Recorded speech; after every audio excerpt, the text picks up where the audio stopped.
Nice to see you guys, and good morning.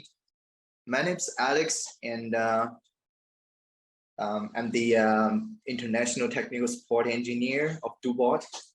I've got Jimmy and Joe with me today, and we're both in the same team. And in the session, I'm gonna mute all you guys in case the environment noises came in, so that we can hear the voice clearly.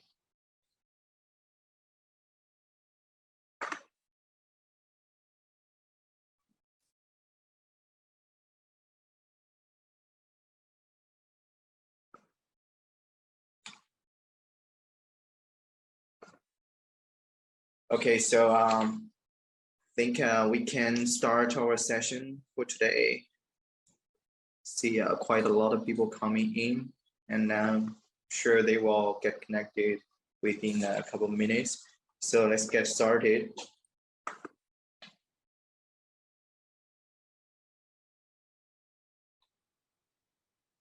And okay, right before we start, if you have any question, please feel free to tap in the chatting area, and we have Joe to collect all the questions from that area, and we can find a time to answer those questions.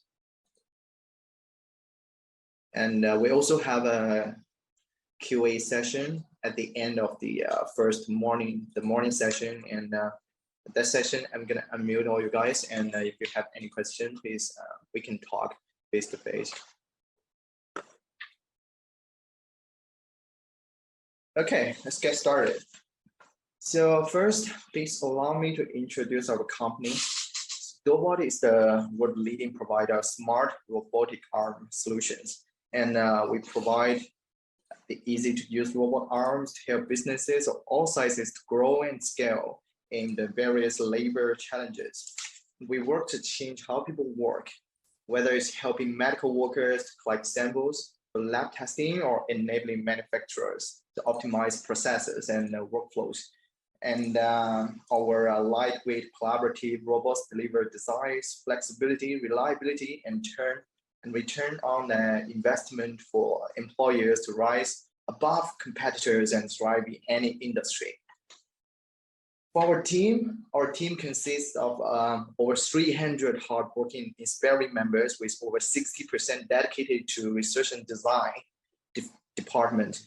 So the core members of Dubot are master graduates and PhDs of world-known universities, including MIT, Tsinghua University, and Shandong University. And with the professional background in remarkable enterprises like ABB and Huawei, and rich experiences in underlying algorithms, servo systems, and control systems of robots. So to get our customer and of course you guys better known of our products like MG400, which is today's main product, the Star, and CR series. We have CR3, CR5, CR10, and CR16, and there are more CR series robots coming out in the near future. So we bring out this training series. There are 5 levels of the training in this series, like the first level, the basic one, the unboxing and quick start training. And the second level, which is the training for today, the core functional training. And also, I believe we can bring out the advanced training in the next month, which is the advanced functional training. In that training, we can focus more on the actual applications, like the visions, like how to interact with the robot through Modbus protocol or IO protocol or something else. The secondary development and other applications. So the last one will be the maintenance and troubleshooting training. In that training, we can talk about how to solve the issues, no matter it's hardware or software on the robot or on our studios like SC Studio or Dubot Studio 2020. Okay, so let's focus on the training for today, the core functional training for MG400. So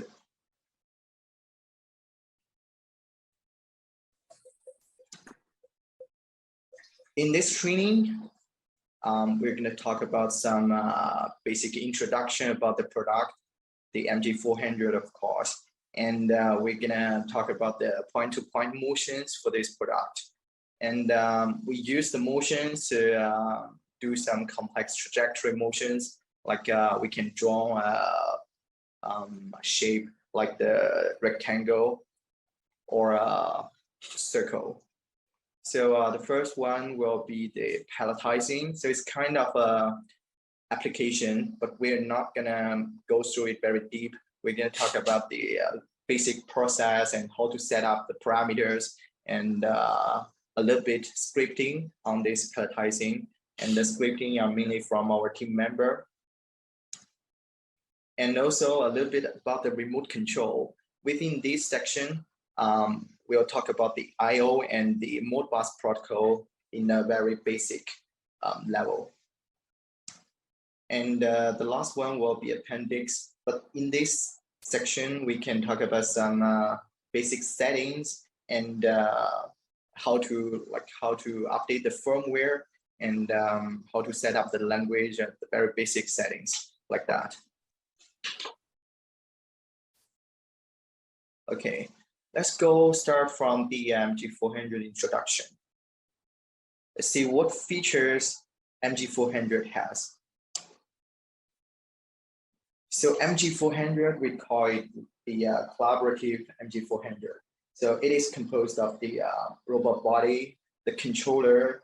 Okay, by controller, it is very integrated design, and the controller is actually the base of the MG400. As we can see from the camera, we can see the big base on the 400 is actually the controller of it.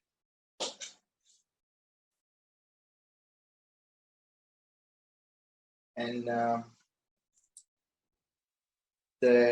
of course, there are also the operating softwares. At the moment, we have SC Studio and Dubo Studio 2020. So a lot of people just get confused when to use 2020 or when to use the SC Studio. So we're trying to combine both of the platform together in the future, which is the Dubo 2020. But at the moment, we're mainly use the Dubo SC Studio for CR robots. But MG400 and M1 Pro, we are using the Dubo Studio 2020. And also today's session, today's training, we are using 2020 as well as the training focus.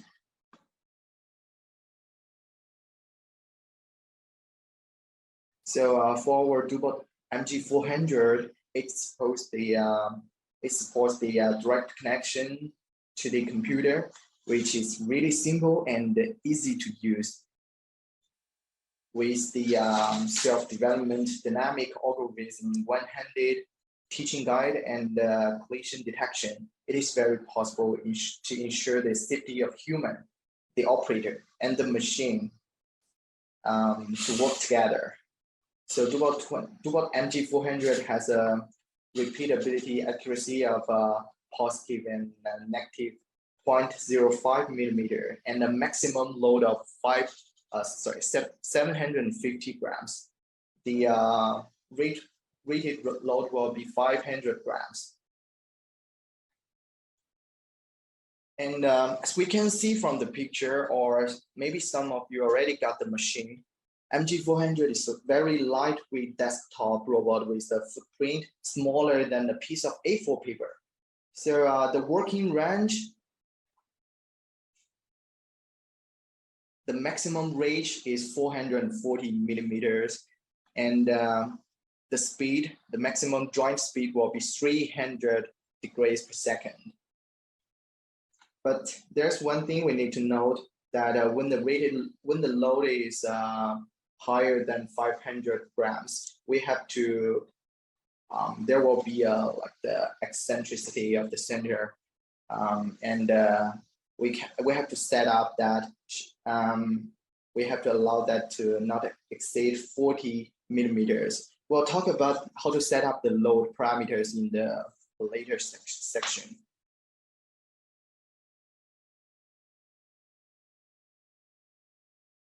Okay, here I put a photo of the technical specifications, and we have this very same photo in the hardware manual.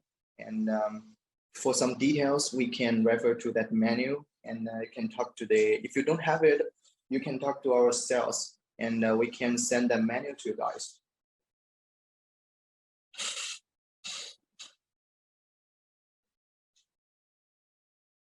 So for MG400, as we can see here, the communication mode, it supports the TCP and IP and Modbus TCP. And the weight of the robot body itself will be 8 kilograms. And the footprint is 190 millimeter multiplied by 190.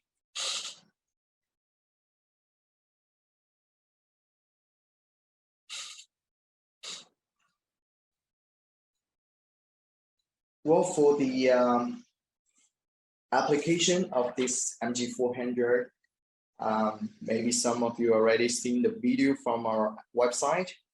I'm gonna show you guys a video.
Oops.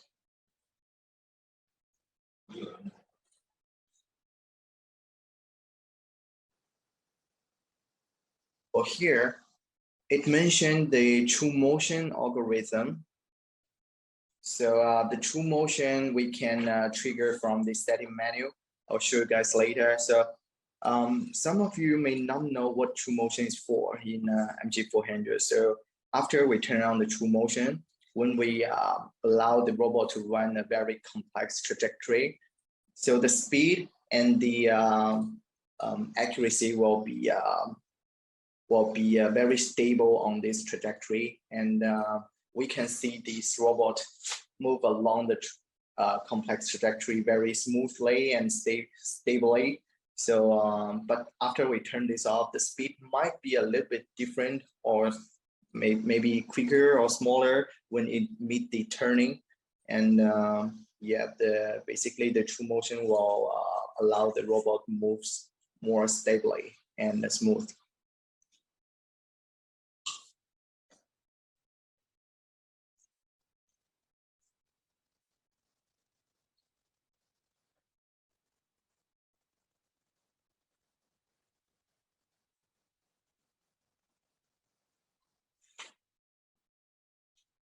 Okay.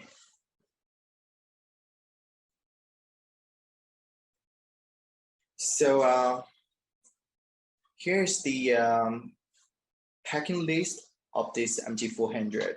So some of you may not get the robot with you yet.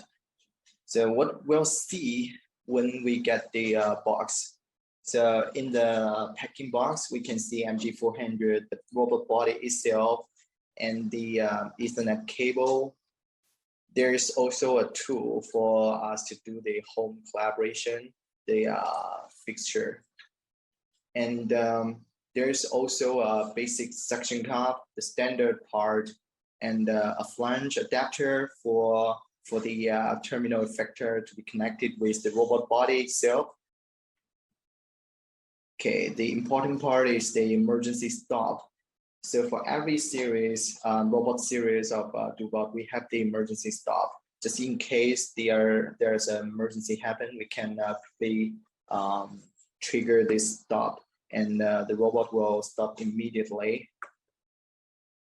So there's also some accessories like the aviation connector, terminal block. There's some wrench and screws, and also M5 screws. Also quick start and power adapter. So for some of you may want the tablet to be attached. So that is also optional.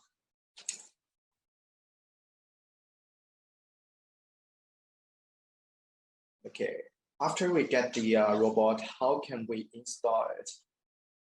So first we need to find a very level platform, and it should be very stable, not shaking. And there are screw holes on the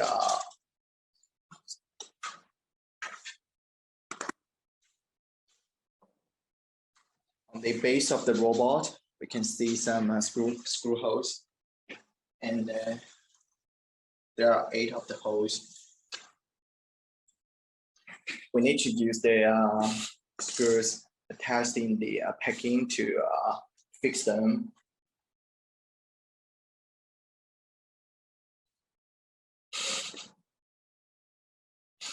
Also, the different kind of platform should be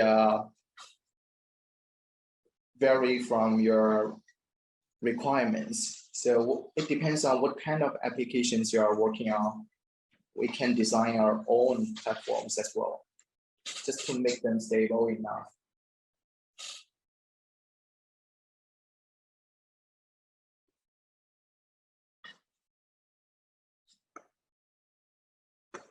So the let's take a look at the back of this MG400. On the base and on the back interface, we can see some different functional interfaces. There are 2 LAN interface, LAN 1 and LAN 2. So the IP address of LAN 1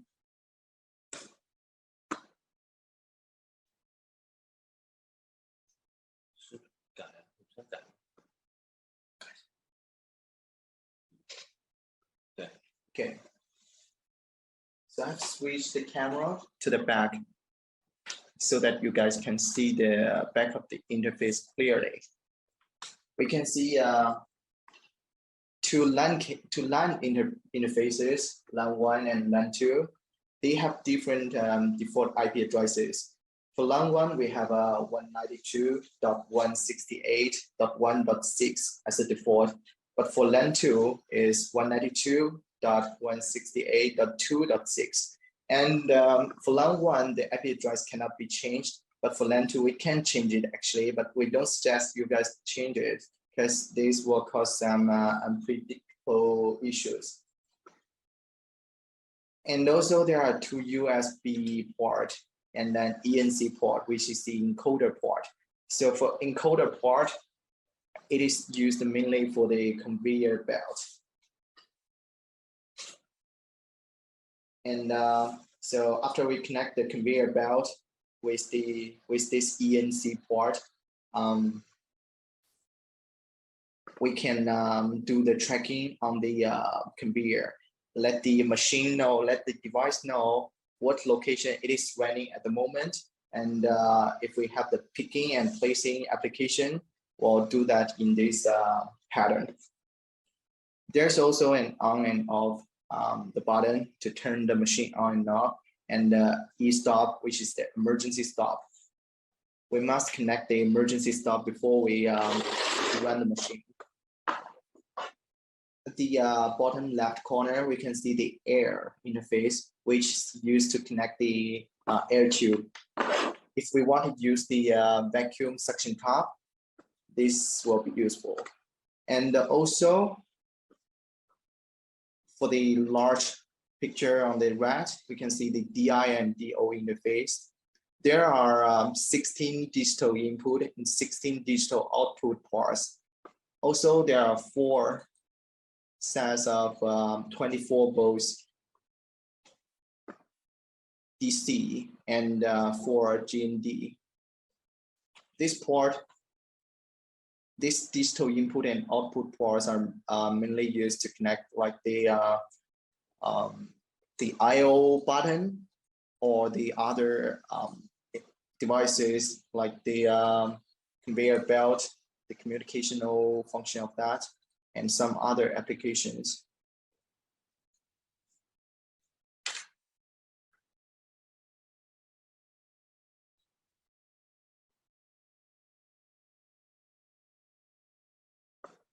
Okay.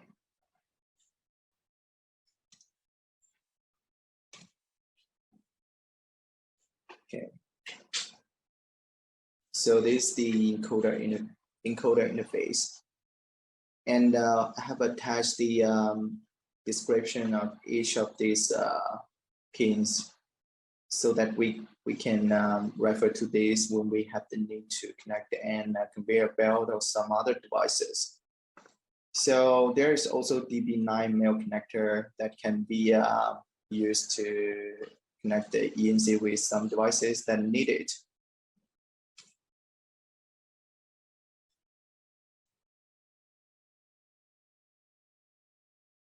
Okay, by the way, the conveyor belt is also a process with our training. We'll talk about this topic in the advanced trainings.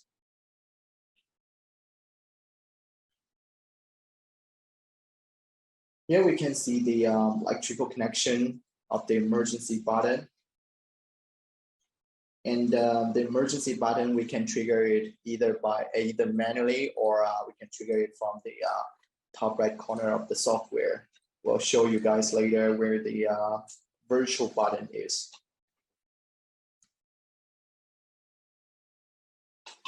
Okay, so talking about how to connect our devices, the first step, we need to connect the emergency stop button, as we just mentioned before.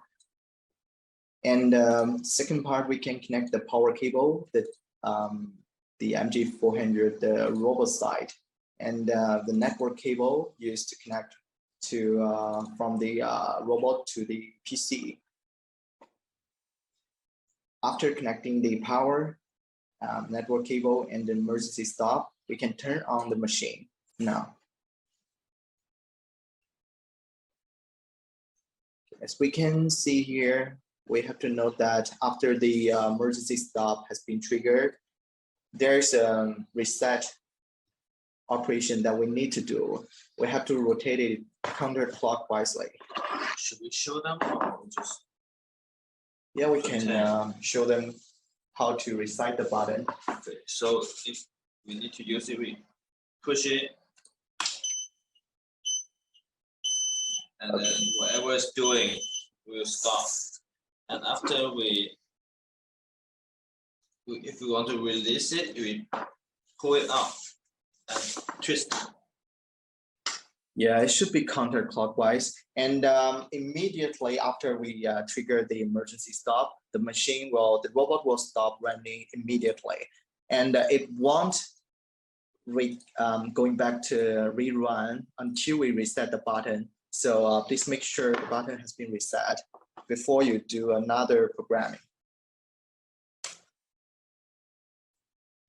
Okay, so besides the multi-functional interfaces on the base of the robot, we have some simple interfaces on the forearm of the robot. Just switch the camera. Okay, I'll switch the camera for you guys. All right. As you can see from the forearm of the robot, we have I'll start from the top. We have the, okay, it says unlock here, but it's actually a hand guiding, hand teaching button. So before triggering that button, the machine will be stable here and been locked. The joint's been locked and we cannot move it at all. So we can press it and the lock will be disabled, and we are free to move the robot around. Okay, and so by doing this in some programming, we can move this terminal to some certain point and lock it for some point recording, we can record these points, coordinate, and we can read it in some specific scripting.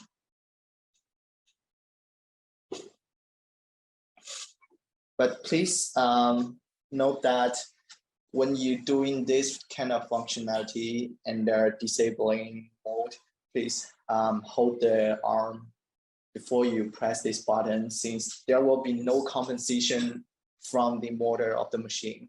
And the forearm might be very easy to fall down to some like the desk and get destroyed.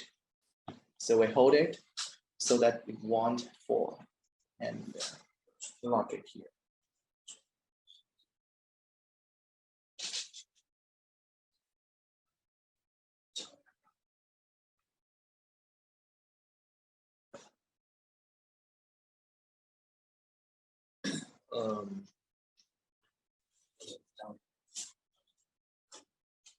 I think you need to. Is anyone not seeing our camera? It should show on the configuration. If you change the configuration of the screen, you are able to select. Oh, cool. See, someone's already teaching each other how to see the cameras. It's good to know this. Thank you. Thanks, guys.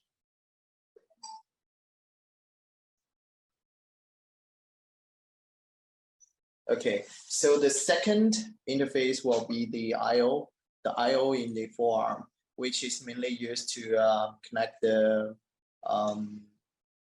the terminal effectors. Like if we are using some grippers for communicational use, we need to use the this interface to connect. But now we are connecting to the vacuum suction cup, which require the air tube to be connected. So we're using the third interface from the top, which is the air interface. So there are three interfaces on the forearm. And once you get the machine, please take a look and have a try. You'll know it will be very easy to use. It's better to point it on the side camera, this direction. Okay. Point it on the side. So teaching and guiding button here, the first one from the top, and the second one, the I/O, it is running by 485 protocol. There's also a cover for it. And the third one from the top will be the air tube interface.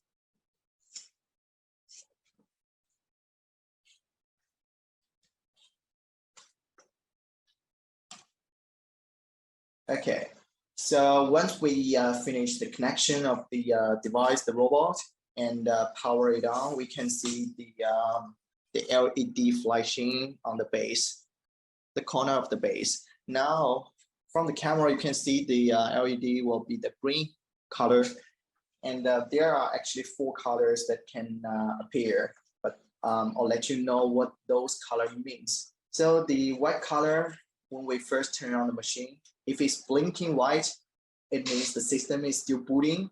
Please do not do any operation and just wait until the LED turns like green or blue, which means the machine is ready to use. If the LED is blue and keeps steady, it means the system is started with the servo disabled. So now what we need to do is just go to the software platform and enable the device. If we see the blue blinking, which means we're entering the hand teach mode. I'll show you guys the hand teach mode. See, after I triggered by press the button, we can see the LED here is blinking and the color is blue. Okay. After I exit the mode, it go back to green. So what green means is if it's steady, it means it's ready and there's no program running, and it's standby for us to run any kind of a program. If it's blinking and the color is green, it means it is running a program. So I'll send my teammate to run a simple program and see the LED turns green and blink.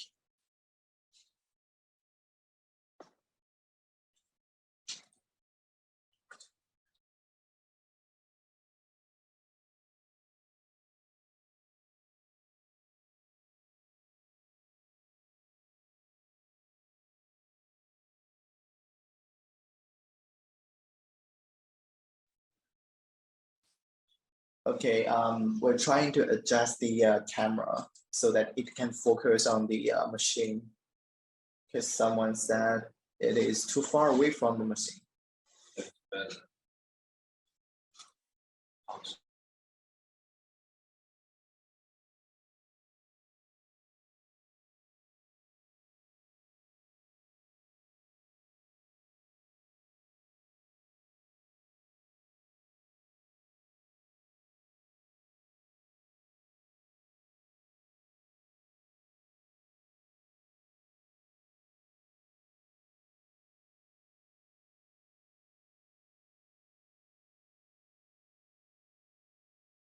Okay, so the robot now is running a program, a simple program, like the swinging between 2 points, and the LED turns green and is blinking. It keeps blinking until we stop running. So here I just show you guys what the LED green blinking means here. Okay, I'll stop the program. Okay, so if we see the right color, it is not a good sign, which means either there's a limitation alarm or there is some error happened. So here, after we have some issue about the robot, first thing is to check what kind of color the LED turns on the robot, because a large percentage of the errors may caused by some limitation and some common errors. We can simply go to the error log and clear them, and it go back to normal, and we can run the robot from that time. So yeah.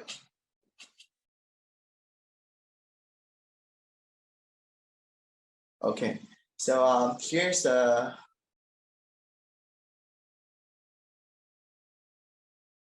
guiding of the hand teaching functionality. So simply we press the button and guide the robot to some certain point and record that point.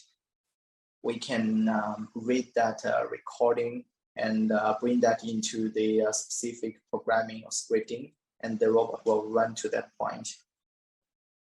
So here we see the operator define 2 of the points, and then the robot moves continuously between these 2 points. It's not actually that simple. We have to predefine the scripting, like move from P1 to P2 and P2, go back to P1, and repeating this process. We have to predefine that scripting and just bring in those 2 points, like the location of those 2 points, and it will keep going.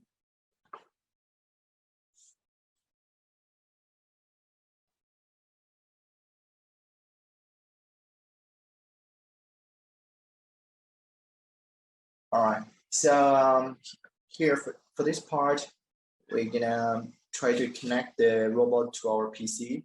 The first thing we need to set up is we have to change the IP address of the PC to keep in the same segment as our MG400 robot, which is 192.168.1.6.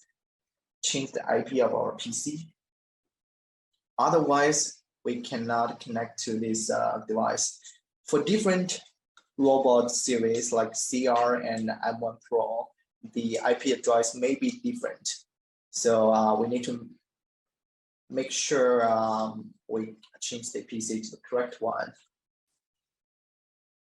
So for this, it will be 1.6 at the end.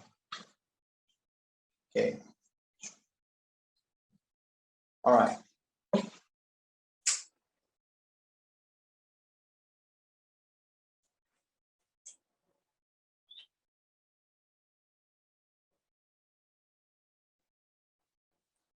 Okay, so as I mentioned before, for MG400, we're using the software platform, the Dubot Studio 2020. And if you have tried this software out before, you can find we're still completing some of the functionalities of this software, and we're keep getting new updates and make it more perfect for this product. But at the moment, some of the functionalities may be missing from this part, and we can find them in SC Studio.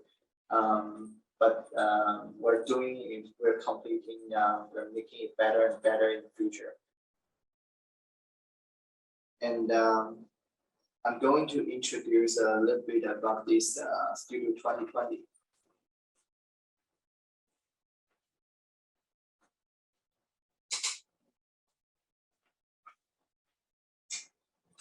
Okay, I'm going to share the window of the actual software from my partner.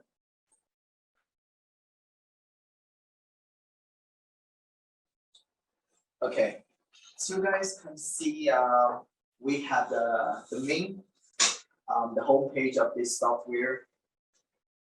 Starting from the top left corner, we can see there's a burger button. In this button, there is some basic settings that we can set the language.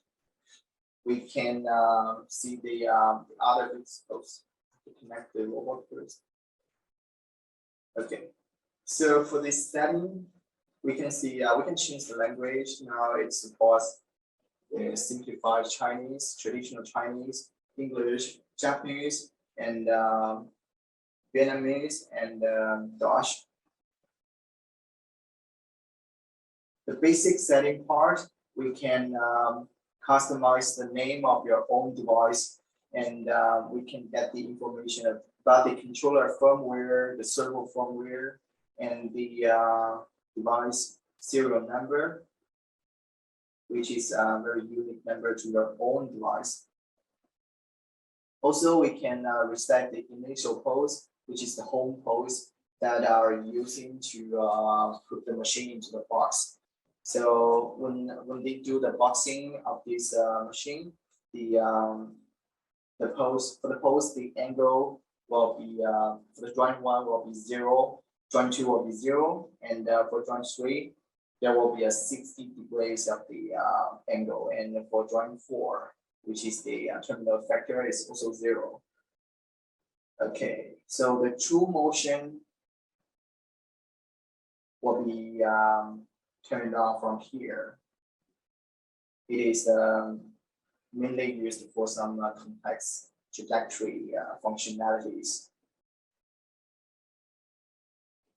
Communication settings, we can change the IP address from here, but it's only limited to the LAN 2. The default IP address of LAN 2 will be 192.168.2.6, but we have changed it for some reason before. And there is also Wi-Fi settings. MG400 supports the wireless connection. Once you get the wireless adapter, we can change the Wi-Fi name of this device and the password, and reboot the device from the tablet or even our PC. We can connect to the device through Wi-Fi.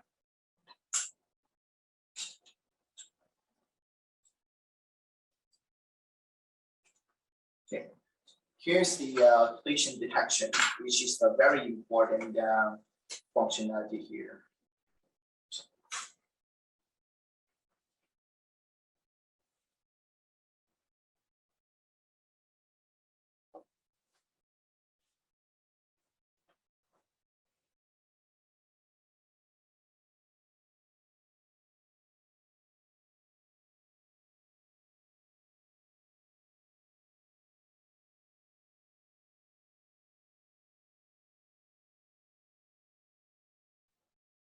right, so collision detection is very important and to keep ourselves and the machine safe. It is mainly used for reducing the impact on the machine, and it can avoid some damage to the robot and some external equipment. If we activated this collision detection, there we can see there are some levels. We can choose from level 1 to level 5. Level 1 is the most not sensitive level. Level 5 will be very sensitive, which means if there's a very slight collision happening on the device, and the level 5, it will sensed by the sensor and stop running or post running. So what we want the robot to do after detecting the collision, we can switch between automatically resume after 5 seconds or just temporarily close it. I wonder, Alex, Yeah. are we gonna have a demo about this collision detection? Yes, we can. And yeah, sure. Let's bring out the scripting and hit the robot maybe later. Okay. Thanks. Okay, I'll switch the collision detection on and bring it to level 1.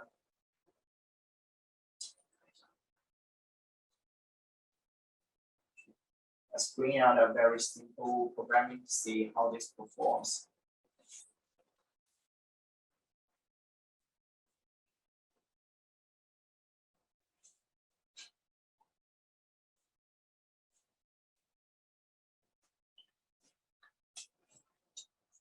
Okay. Let's see the robot's running and it's working on its own. And now the operator accidentally invade the area, the working area of the robot. If we trigger it to level 1, it will be not that sensitive.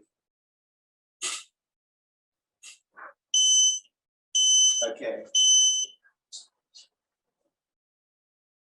So it resumes after 5 seconds of the detection.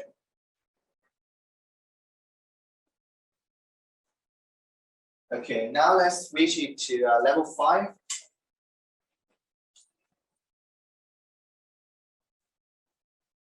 And run the same programming.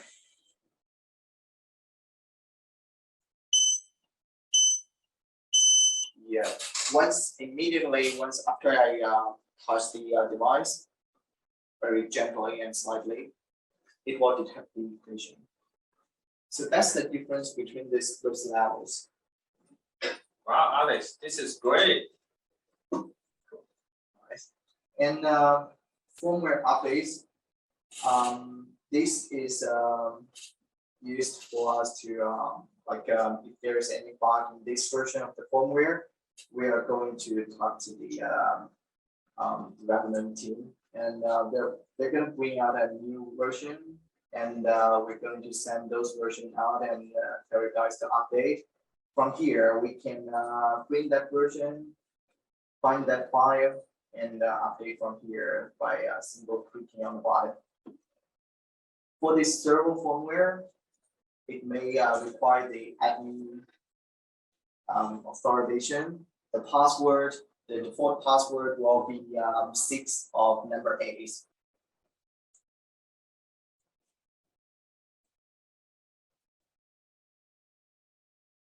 Logging in, and we are allowed to update the servo firmware. Okay, so I'm going to pass these jump parameters and load parameters at the moment. We're going to talk about it later. And also home collaboration is used to recite the base coordinate system, which is the default coordinate system with the device after some major collision happened. Because after we set the home collaboration once, and later it happened a very major collision, the default coordinate system may be affected by this collision and may be slightly or majorly changed. So at this time of point, we need to reset this coordinate to make it precise again. And all the coordinate systems, either is user coordinate system or tool coordinate system, are stored here. And we're going to talk about these parts later. So let's finish up this program menu. And the home button are used to allow you to return to the home page from any of the other page immediately. Like this. And after we connected with the robot, here in the middle of this bar, we can see some of the information like the IP address of our robot, the connection status. Now it says connected, and if you disconnect, of course, it will tell you. And the collision detection level, it says level 5, that we changed to level 5 before. And the control mode, we have, like I said before, we have remote IO, remote Modbus, and this online means we're controlling the robot through this software. So alarm log, any of the alarm happened, we can see the alarm code and some details, or even how to solve the issue from here. Okay. So once there is an error happen, this will flash in red, same as the LED flash on the base of the robot.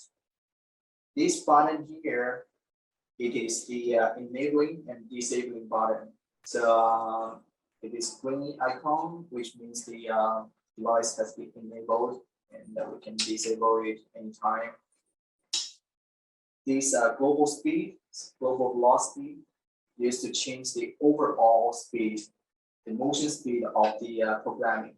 So the actual speed of single command will be referred to this global speed multiplied by your parameter speed in that command. Later, I'll show you guys how to use this command.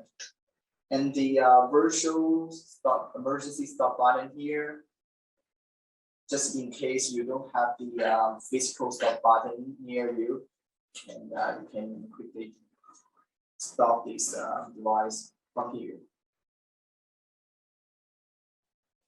And on the top right corner, we have the control panel. It is used to drop and move the robot by clicking on the X axon, Y, Z, and R. So how to join this robot depends on what kind of user coordinate system we're using. We're choosing 0 because we don't preset any of others before. 0 means the base coordinate system, and 2 coordinate system is also 0, is the default one. And for this, after we set up the default one, the positive direction of the X will be the same direction as our robotic arm pointing direction. From the camera, I'll show you guys the positive direction of XOS.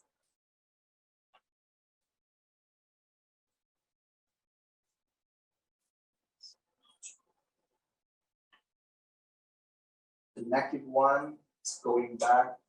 The positive one, we're allowing the arm to moving forward.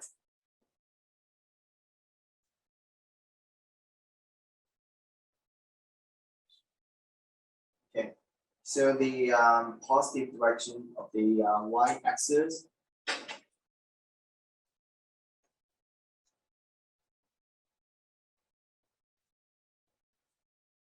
is pointing to the left,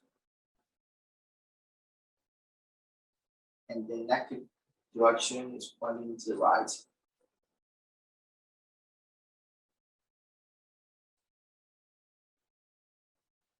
For the z-axis, The positive way is pointing up, and the negative one is pointing downward.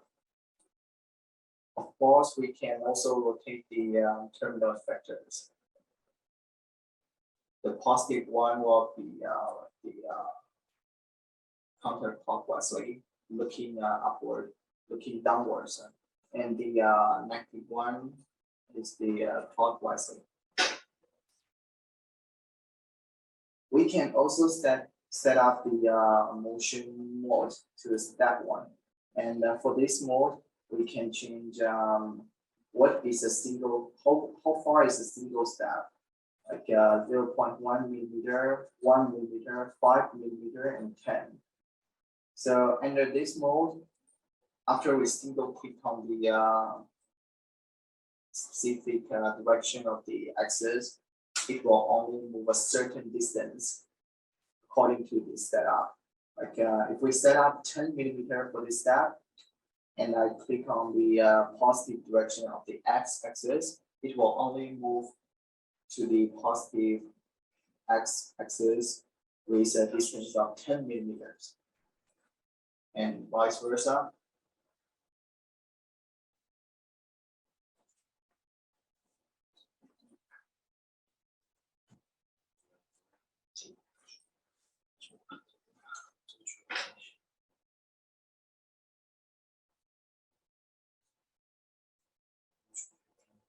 Okay, moving back to the Excuse me. Yeah, sure. Hi, Jimmy. Thank you for the training. Listen, I have a question. Is there any way that we can create like a virtual safety cage that, for example, I don't want my Dobot to move further than Y20 and -20? I'm assuming I can do it via code, but is there any setting that you have thought in that direction that I can play with my workspace via a virtual safety cage? Thank you. So did you mean want to set up for the x-axis, you want to set up a limitation to limit how far this robot will move after you drop in the once you drop the robot? Do you want to set a limitation of this? Yeah, exactly. For example, I want my limit in X to be 300, for example. Yes. And even if I try, is there any way that I can block the Dobot from moving further than 300? Okay, so once again, I'm assuming I can do it via programming, but is there any setting that you can configure? Actually, we don't have any like the current setting up that we comply with this system to set up a Okay. But for the programming to realize this kind of functionality of limitation would be a best choice at the moment. Okay, thank you very much, Jimmy. No worries. Okay, I'll continue this part, the dragging part, the jogging part. And after I move back the mode to the jogging, I can also jog on the joint. So joint one will be the joint connected the robot with the base. And if I click on the positive direction of this joint one, it will move counterclockwise like this. And for joint two, it's moving forward.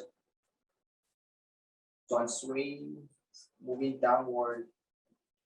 Negative one is moving upward. So again, this is all under the default setup of the coordination system. We can, of course, define our own user or tool coordinate.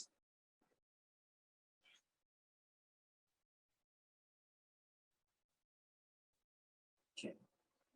So there's also an I/O monitoring panel just beside the control panel. Here we can monitor the triggering status of different I/O interfaces. And for digital inputs, we can set up the actual input to be real, or we can do a virtual input to testing some of our programming.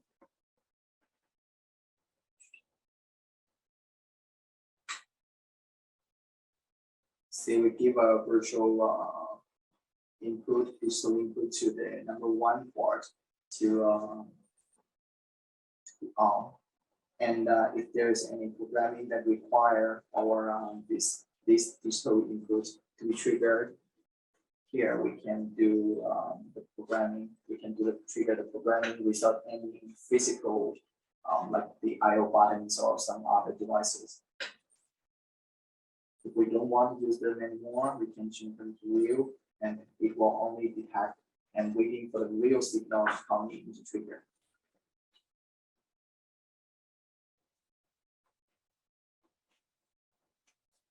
All right. Switch back to the PowerPoint. See which part we're missing from here.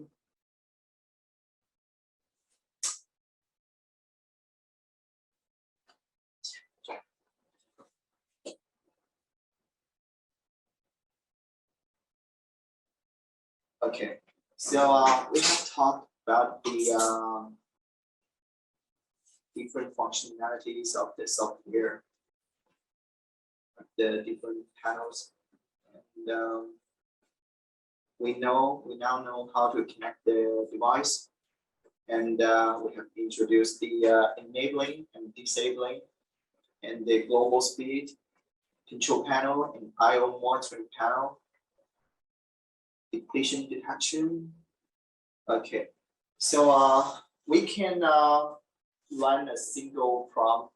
We can run a single script and show you guys the whole process of building up and save a very simple script. What's the process of that?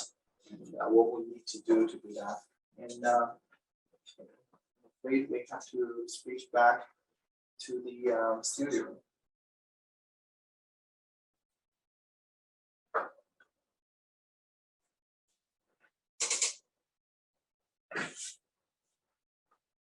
Okay.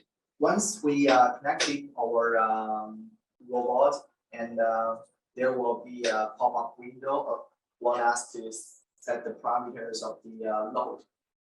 Since we have connected to this MG400 several times before, the pop-up window didn't show up. And there's also another way to change the load, which is in the settings, load parameters. According to what kind of load you're using, you can type in and tell the system what is the weight of this load you're using. We're using the load with 100 grams weight, and is there any offset for the X direction or Y directions of the load?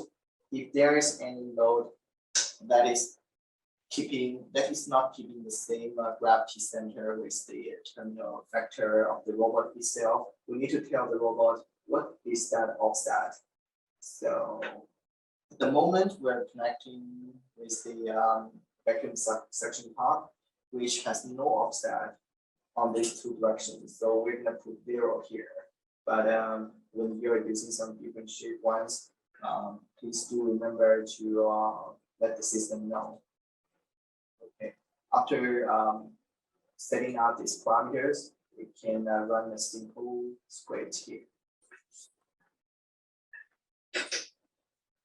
Okay, by tapping in the file button, we can see we can open up a new project.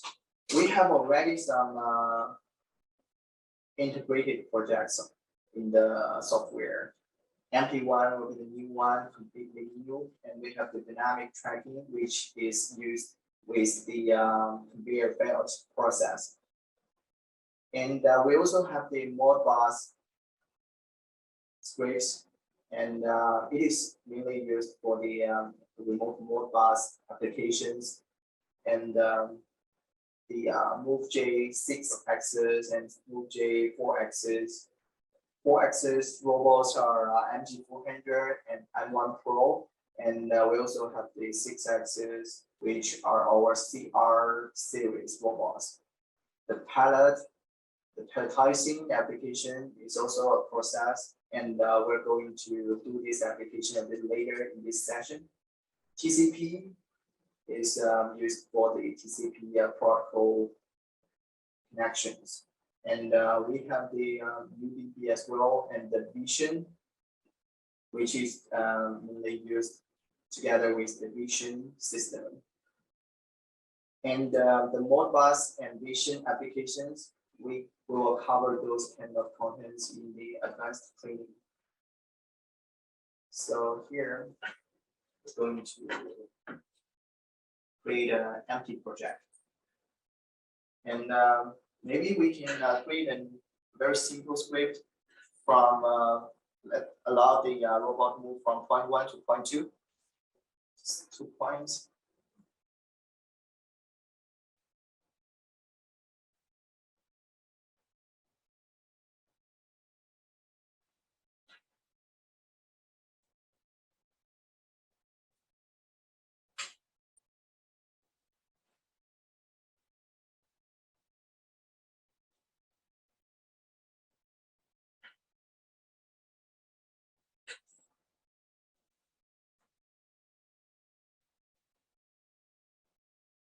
Okay. Before you save the script, the system wants you to give a name to it, and you can save the script all into this controller of the robot. Okay, so we've seen Jimmy created the script well true, and he want the robot move to point 1 and move to point 2 after that, and repeating this process. So for point 1 and point 2, these are two variables that are not in the system yet. We can we have to use the hand teaching button to tell the robot where is actually the position of the point 1 and point 2.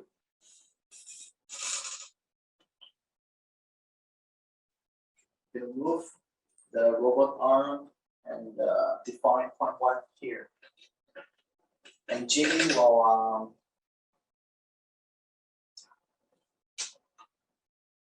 go to points and click on the add. It will automatically link and save the coordinate and the position of point 1 and bring it to the system. Then teach another point 2. We do the same at point 2 into the system. And now I'll finish the defining of these 2 points. Close this panel. We can start to see how the system will react to our script.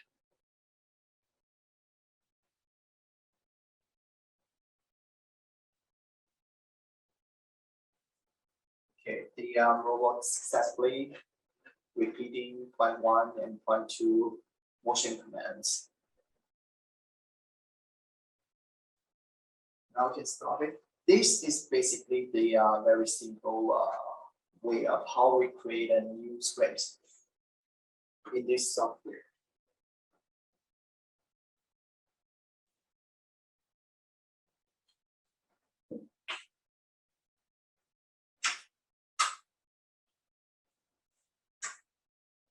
Okay, so now we have get the knowledge about how to create a project and bring in some basic commands. For the robot, the basic functionality is to allow the robot arm to move around, and of course, the point-to-point motion commands will be very important and necessary to know.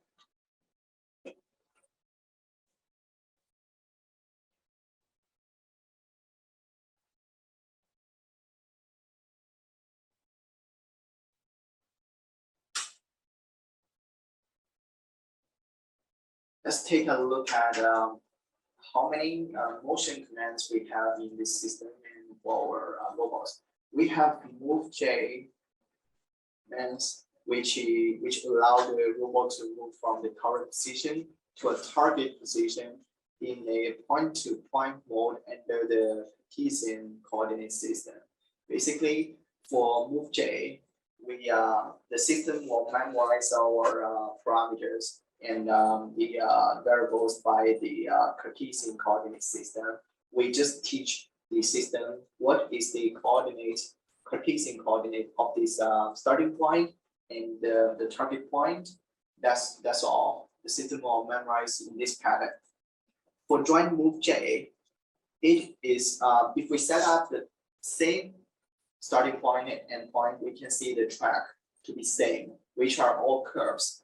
It is for move J and joint move J, these two commands, the robot will not move in a straight line from starting point to end point.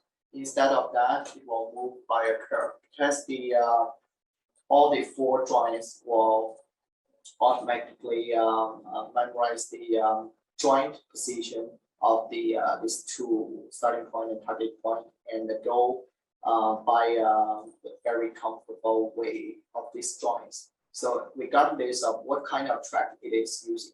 So as we can see, the track will be like random curves. But for the third one, move L, it is using the linear movement instead of the random curve, because the robot device will memorize these two starting point and end points by its Cartesian coordinate system and calculate internally, allow the robot to move a very straight line. And for this jump command, it is similar to a jump from a starting point, move up and go like horizontally a certain distance and drop down to the targeting point. In this command, we need to set up the limit of the except for the starting point and end point to tell the robot what is the height that the robot needs to move up to. So for real move L and real move J, these are similar to move J and move L, but they are mainly memorized by system by the offset position. Say if we have a starting point A, and using this command to set up a targeting point, we just give an offset value to this command. Like on the X direction, we give it a positive 10. On the Y direction, we give it negative 10. Like this, it will obey this kind of targeting direction and move with the system. And for the arc command, the robot will move in the shape of an arc. So there are 2 points we need to predefine to allow this arc command to work, which is the middle point that the robot will go past, and the targeting point that the robot go past the middle point and stop at the end point. So for the circle command, the track of this robot will mainly look like a circle. It's similar to the arc, but is instead of that, it will complete the whole circle. The predefined point will also be a middle point and terminal point. We will do a little bit demonstration on those movement commands a bit later. Let's switch the screen to the studio.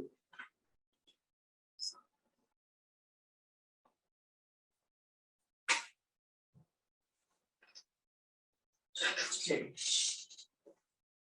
Let's start by a move J command and see how the robot will move actually.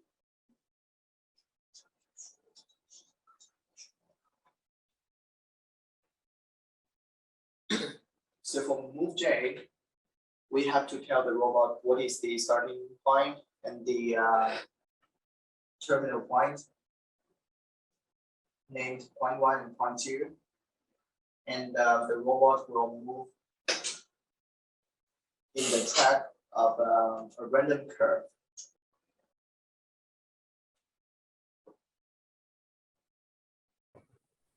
Good morning, I have a question. Okay, sure, please go ahead. Thank you very much, glad to meet you. We can use 2 robots in the same computer?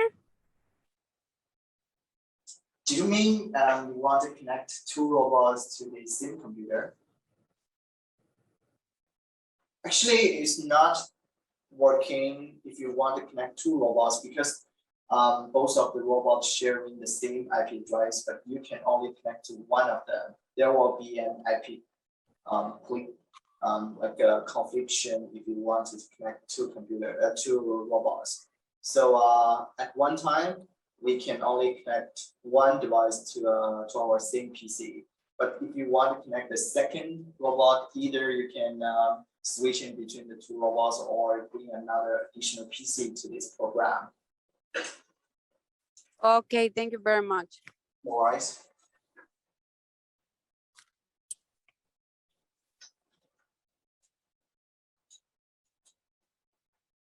Okay, so the move J, the trajectory will be like a random curve. And similarly, let's take a look at the move L.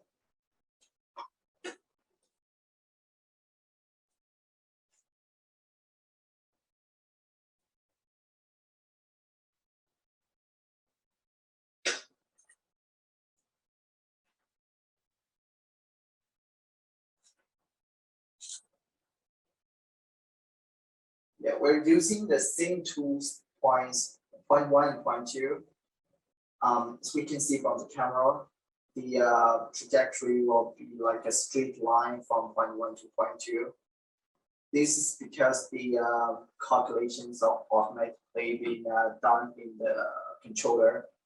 It allows the robot to moving from the point 1 to point 2 in a straight line. Because we calculate the what kind of joint angle it should complete and to achieve this kind of trajectory. So there will be more calculation done in the controller. So if they have feeling on the robot, it will feel like it is working on more workloads. It's different from the move J.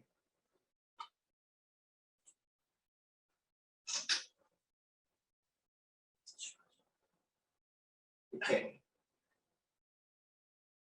So let's take a look at what kind of track that kind of movement that the jump command gave us.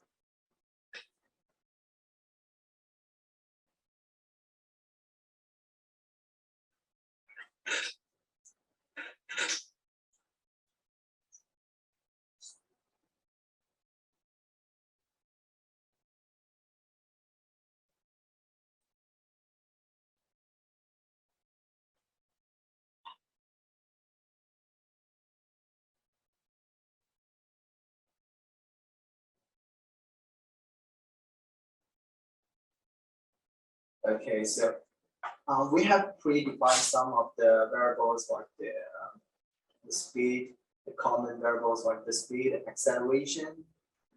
More importantly, we have the starting point, the z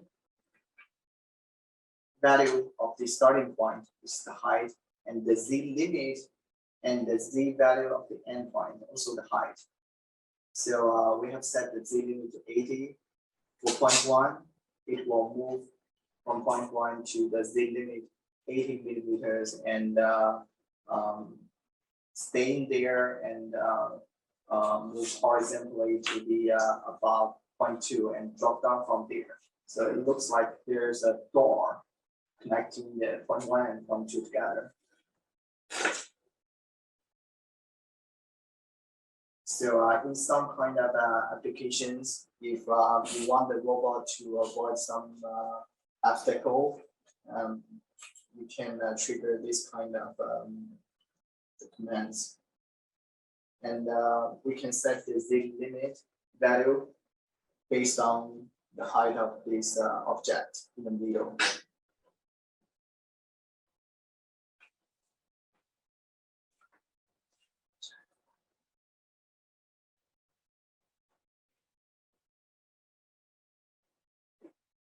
Okay, so now let's take a look at this offset command based on move J and move L.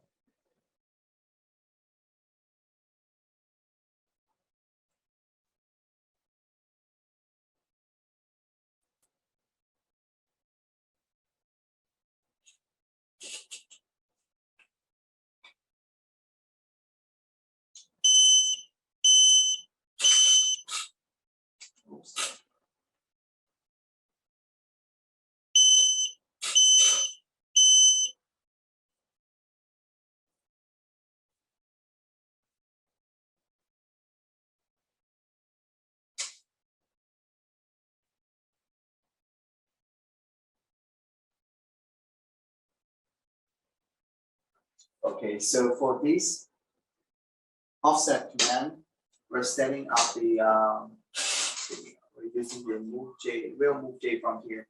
We preset the point one and give the offset of positive 10 for the X value, Y value, and Z value. And for point two, we're giving the same offset. So as we can see, the robot will move to point one and go to the direction of this offset, moving forward by 10 millimeters, and then move to the point two and move to the same direction like the 10 millimeters of offset, and repeat this process. Not sure you can see clearly on this camera. Yeah, you see a little bit offset at the both of the terminal.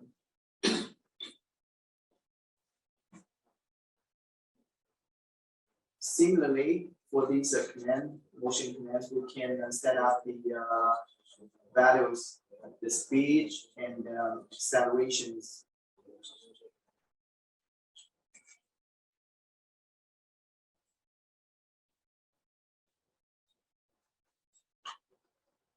I'm going to change the offset value a little bit, 50, to make it more obvious.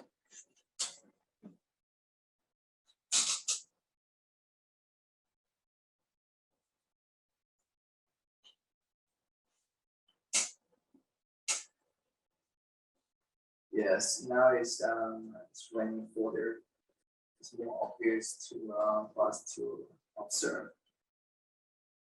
See, by changing a larger value for this offset, we can see how it performs by setting up this command of offset. Okay.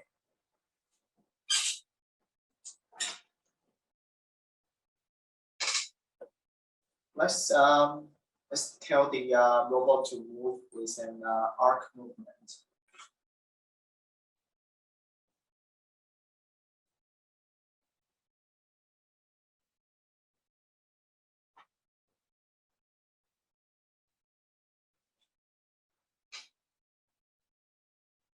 Yes, for this command, we have preset the speed and acceleration value as well, and predefined the point one, which is the starting point. And in this arc command, we set the point two as the middle point, that it will pass this point in the middle of this trajectory, and P3 as the terminal point. So we can see the robot is drawing an arc starting from point one, moving past point two, and stop by point three.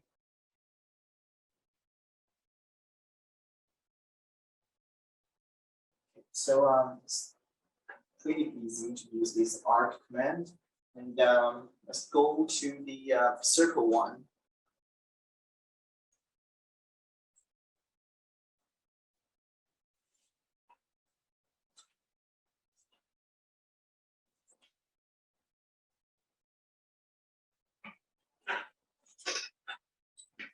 Okay, so for the circle command, it looks very similar to this arc one.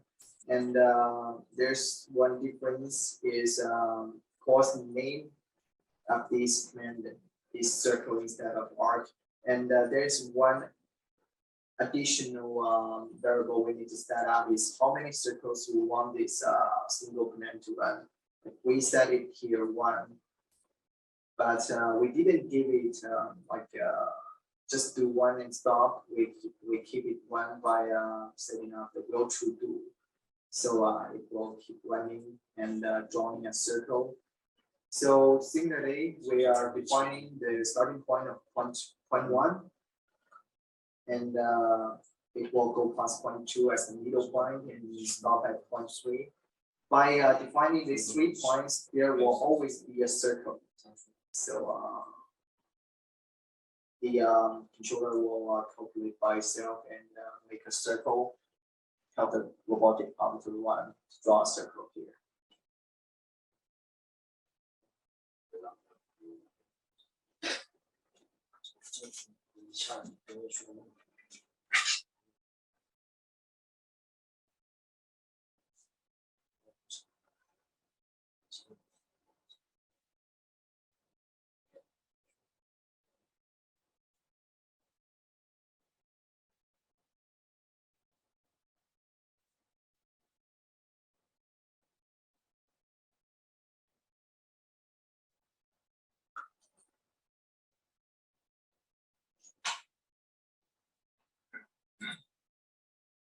Okay, let's go back to the PowerPoint. There's also the small trick is the CP command.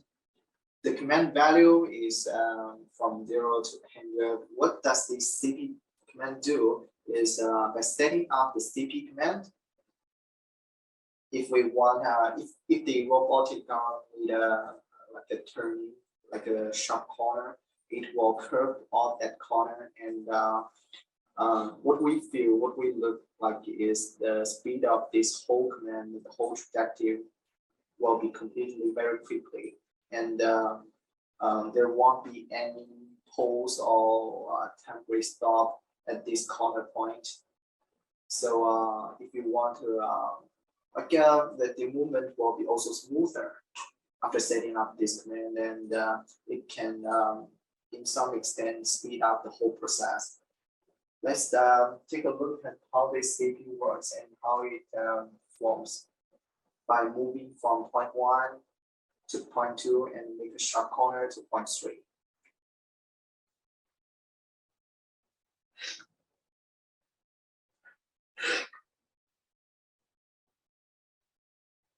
Okay, so here we'll see we set up the command.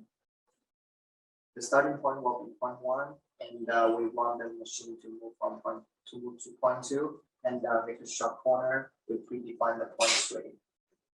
And let's take a look at what will happen if we set up the value to 0.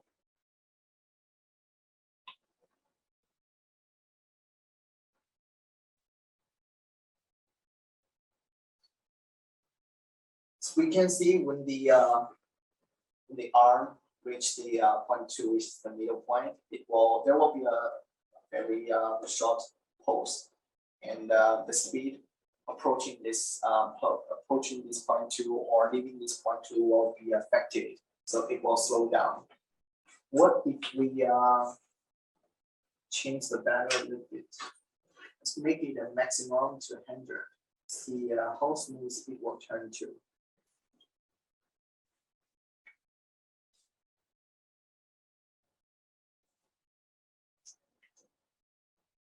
See, we can see the post time will be largely shortened, and the track will be very obviously turned to be very smooth. So for some application, if we don't want the robotic arm to stop at some certain point too much, we can always bring on this CP command.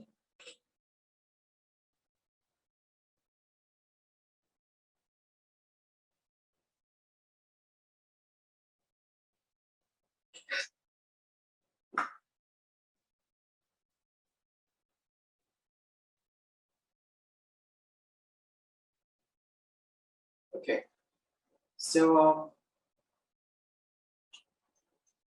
we cannot finish here with some basic motion commands here, and let's take a look at what kind of variables we can set in the script. As we mentioned before, there's a speed variable have two kind of speed variables like speed L and speed J. Both of these two type of commands have the value range of from 1 to 100. And acceleration, similarly, it has the ACCL and ACCJ value range from 1 to 100. So the CP value we have showed you guys with from 0 to 100. And what will be the difference between this speed L, speed J, and ACCL and ACCJ? These two type of variables are mainly used when the commands are different. So for speed L and ACCL, we should use when the commands are move L, jump, arc, circle, and the real move L, which is the offset command. And speed J and ACCJ should be used when commands are move J, joint move J, real move J. Once we see J in the command, we use the variable with the J. Okay, so here, acceleration affects how fast the speed changes when we run the motion commands. And the actual movement speed equals to the drawing speed that we set in the command, and the speed as that we set in the variables, and multiplied by the global velocity rate, which is the global speed that we set on the home page of the software. So if sometimes you find the robot not moving so fast or fast enough that you want it to be, please take a look at the variables in your script. Also, the global rate that you set on the home page of the software, because they all works to change the speed.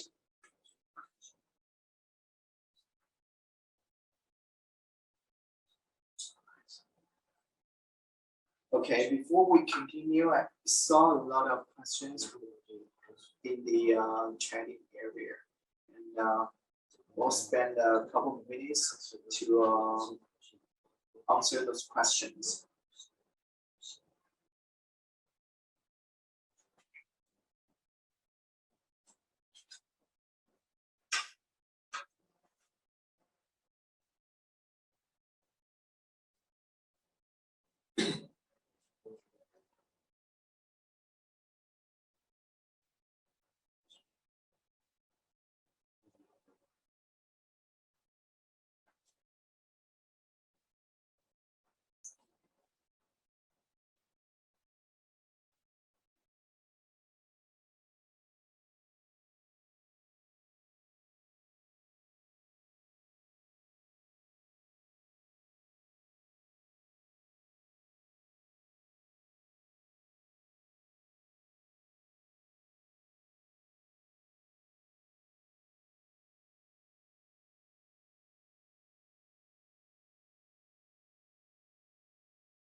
Okay. I've heard someone ask about the PowerPoint, where we can see the starting point and terminal point of those motion commands. I'm gonna quickly introduce about the these motion commands again. So for move J, let's focus on the PowerPoint. We see the starting point of this move J is here, and the terminal point here, and the track, the wheel track from the robot will be like a random curve. It really depends on how the system calculates the track, regardless of the shape of the track. So it will calculate only on the very comfortable joint angle that is very easy to run. So if you want care so much about what kind of track it is using.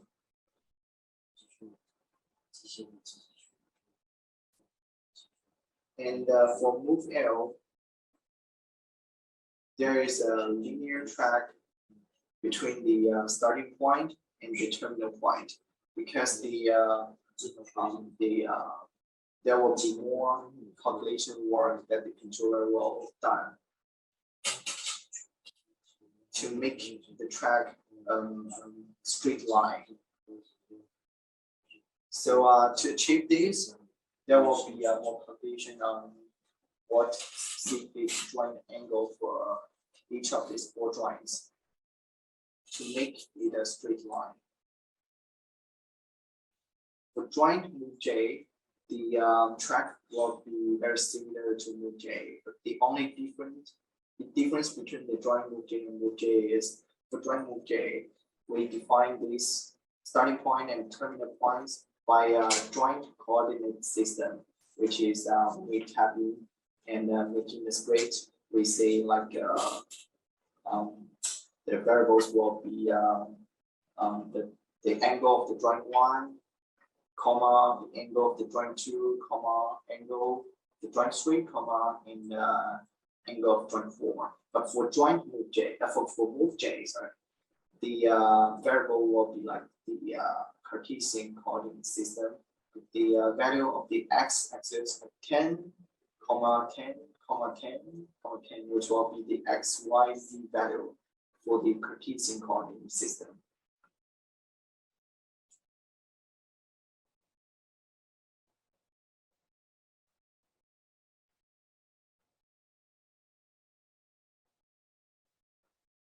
And for this jump command, the starting point is here. And as I mentioned before, the command allows the robot to raise up from the starting point. It will go up until it reaches the z limit. And it won't exceed the z limit. It will go horizontally from the z limit here and drop down when it reaches the above of the terminal point, and drop down to terminal point.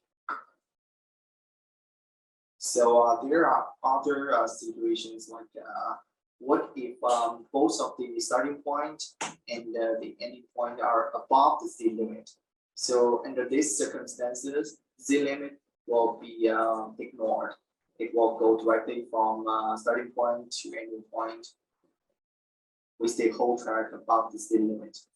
And what if the starting point is below z limit, but the ending point is above z limit? So the track will be look like the z limit will be ignored. So the robot arm will raise up from the starting point here all the way up and exceed the z limit until it reaches the same horizontally level with the ending point, and moving directly to the ending point, terminal point. So only when both of the points are below the limit, the z limit will not be ignored.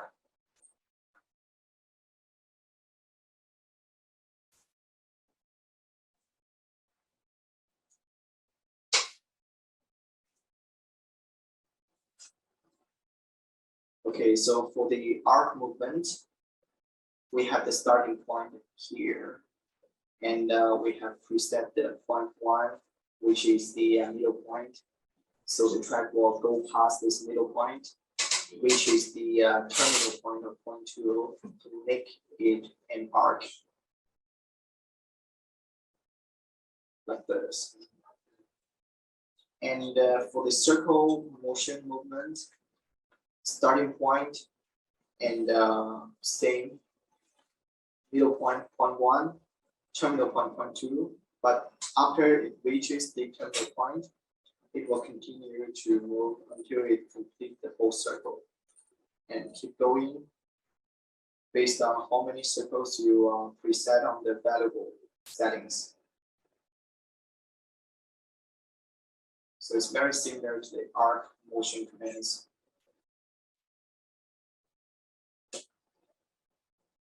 Okay, for this DP command, we can assume the starting point here, and if we don't set the DP command, it will go to point 2. Before it turn from point 2, it will slightly post back here and accelerate a little bit to continue to go to point 3. But after we set the CP, the track will be smoothly and the speed won't be affected. So it's time saving. Starting from here, and it won't slow down a lot and won't stop here. Instead of that, it curve the corner out and continue to run smoothly to the terminal point. All right, we have to note that this command is only invalid when the motion command is jump.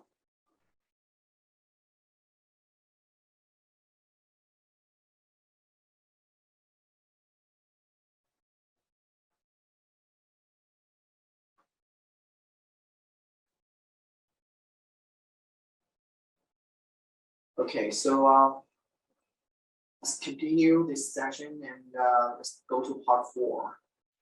Let's take a look at some basic programming control commands, the logic commands. So we take 4 logic commands as an example. So, it's if command, well to do command, for command, and repeat command. Let's take a look at this well to do. So basically, it is telling the robot to take care of the condition, to check the condition is met or not. If the condition is true, which is the precondition is being met, the program will start to go, will be looping. And in this script, we can see we tell the robot to check if the digital input is on or not. If it's on, the robot will move from move to point 1 to point 2 and point 3 and repeat this process. Else, if the conditions are not met, which means the DI digital input is not on, it's been turned off, we print the hello world instead. Okay. So this what the well should do. The well command tell us. And we'll finish the introduction of these 2 commands and go to the studio page later and show the how the robot perform on these 3 commands together. So repeat is simply telling the robot to repeat the predefined scripts. We tell the robot to repeat to move to point 1 to point 2, point 3. Repeat this process until the condition has been met, which is the digital input of 1 set to on. If the digital is not being changed and stays on, it will keep going from point 1, point 2, point 3, and switching between these 3 points. If the system detects the digital input has been changed to on, it will move to point 4 instead. Okay, for this for command, for I equals to 5, comma 1, comma -1 means we're gonna, when the I value equals to 5, we move from point 1 to point 2 to point 3, and the target value is 1. So the value of I will reduce from 5 to 4 to 3 to 2 to 1. And this whole process will run 5 times. Each of the time when the process finished, we print and we tell the system to print out the corresponding number of that. So the system will run from point 1 to point 2 to point 3 the first time, and there will be a number 1 printed out. Point 5, number 5 printed out, and the second time there will be 4. third time, the number will be 3. Okay, so let's take a look at what's the real performance of these commands do.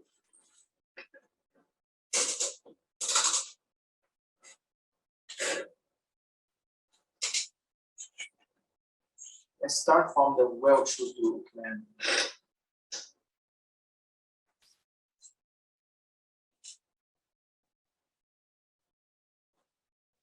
Okay, so we have already triggered this script. So as we can see from the status window, it is keep cleaning out the whole word because the system didn't detect the story input 1 being triggered on. Now we can go through this I/O panel and manually give a virtual input digital input 1. Now, as we can see from the camera, the robot start to run because it has already detected the input change.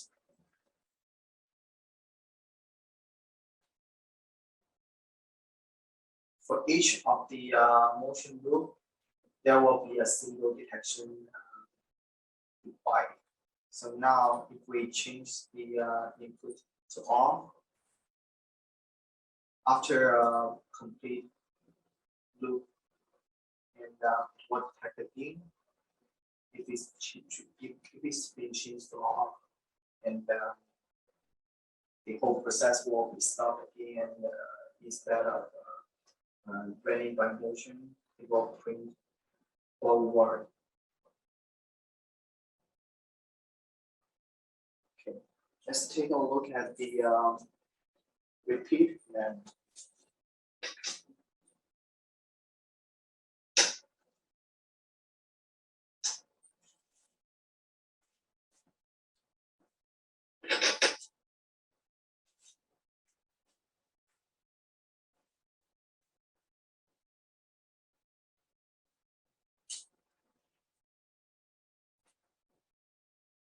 Okay, so after we trigger this command, the robot start to run repeatedly to point 1, point 2, and point 3. And after the single loop, it will start to detect if the digital input 1 has been triggered, has been changed. If it's not, it will go back to the original loop and keep running. And now let's trigger it by virtual input.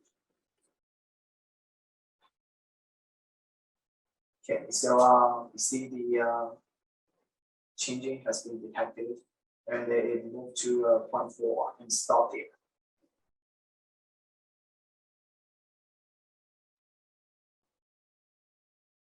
Let's take a look again. I'll keep this digital input number 1 to be on, and see what happened. Okay, as soon as it's been triggered, the whole script been triggered, it detect the changing, detect the on status of this digital input 1, and then move to point 4 and stop just after the first loop. Switch it off, start again. Okay, go back to looping again and again. Okay, now let's go. Let's move on to the for command.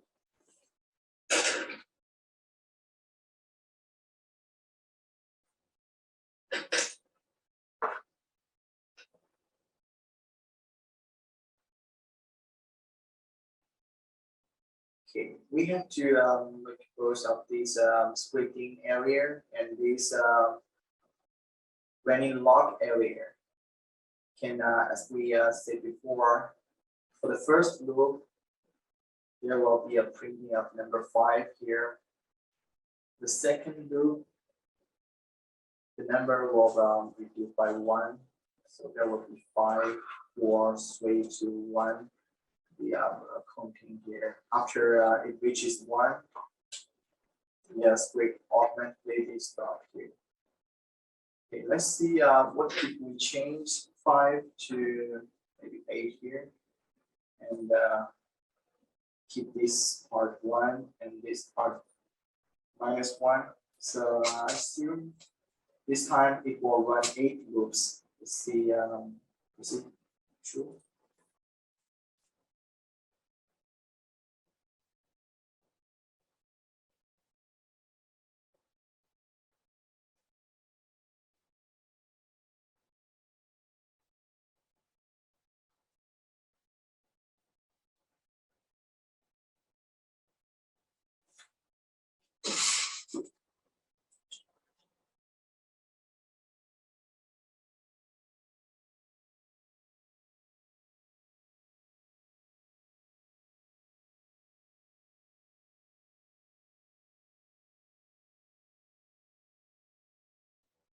Okay, so there's some minor issue. Now it's working.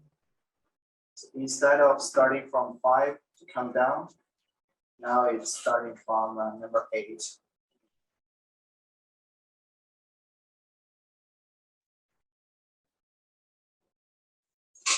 Okay, let's maybe change this variable to maybe 5. The red play should come down from 8 only to 5. So there will be 8, 7, 6, 5. Will be 4 loops this time.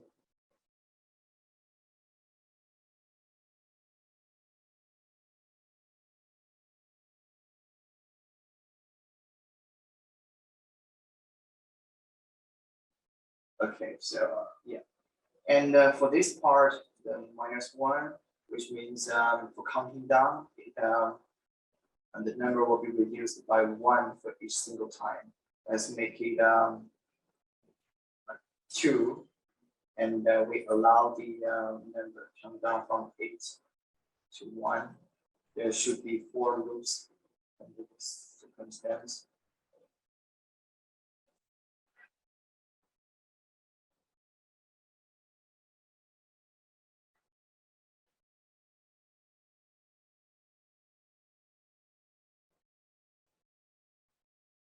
Okay, done.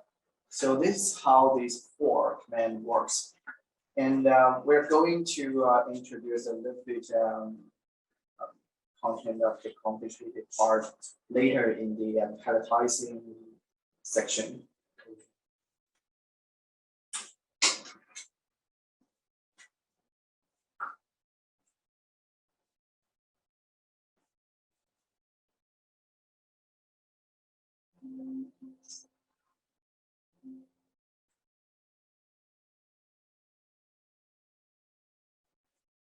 Okay, so now let's take a look at how to use this I/O. Actually, in the previous demonstration, we already bringing the functionality of I/O. So let's quickly go through it. We have 2 parts of I/O as we introduced it on the device. The first I/O interfaces was on the base of this robot. So on the back of the base, we have 16 digital input and 16 digital outputs.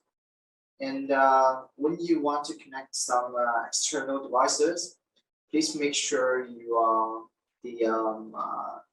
each single interface of the I/O cannot exceed the 500 milliamps, and the overall interfaces that you connected cannot exceed 2 amps. That's the maximum value that the robot can hold on. Also, when we are talking about the forearm of the robot, there is also a terminal I/O interface on the forearm used to connect some terminal factors like breakers or other devices.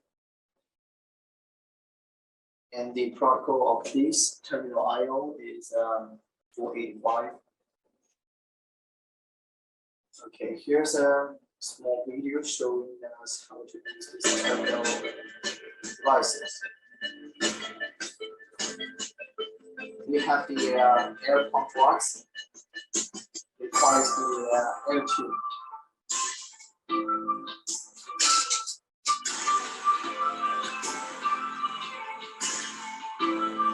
Different type of vacuum suction cup.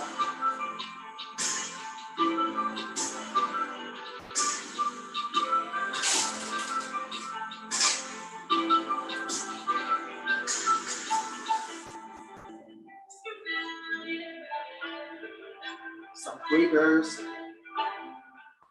electric breakers, and electromagnetic breakers.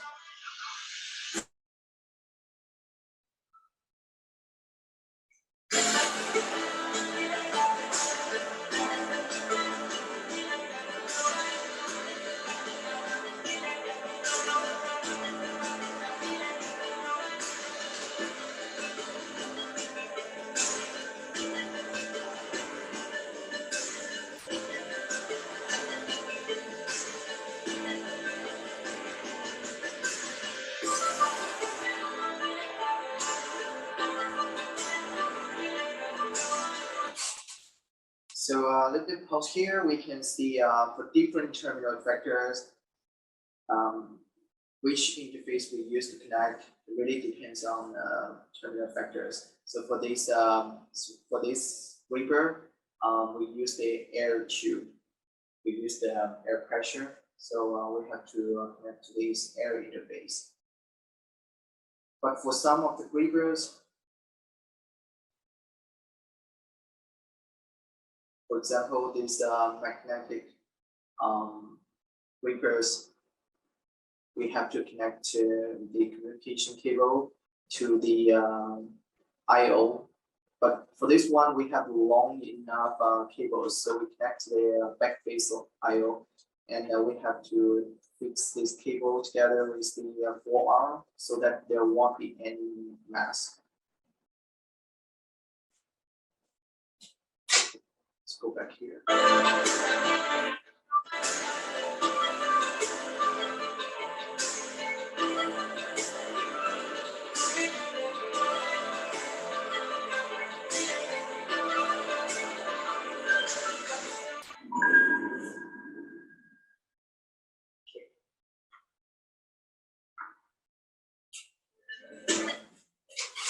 So here listed out some of the features of the end effectors. In video, we can we've seen this vacuum suction cup kit. There are 4 cup kits. The 4 suction cups on these tubes, and this the Reaper that we have seen the long cable to connect to the base I/O interface. Soft Reapers, we can use it to grab some unshaped objects. And this the vacuum pump box that we use to connect. And today we are using this vacuum pump box together with the suction cup to do the pelletizing application later.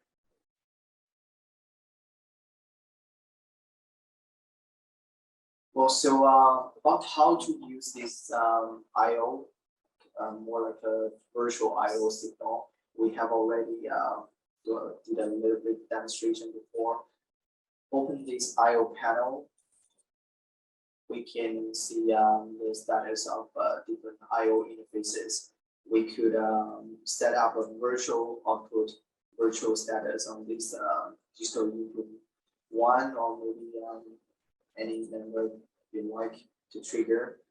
And instead of connecting with a physical device, we could do a little bit simulation on what kind of performance our script give us. Okay, so before we enter the QA section, I would like my teammate Jimmy to do some drawing with our MG400. So we're gonna run a rectangle by setting up the starting point, and then use this offset command to finish the rest of this rectangle. For the triangle, we preset the starting point and then use the move L, the straight line command, to finish the rest. And for the circle, simply we use the circle command to finish the drawing. Okay. Now I'll give my time to Jimmy.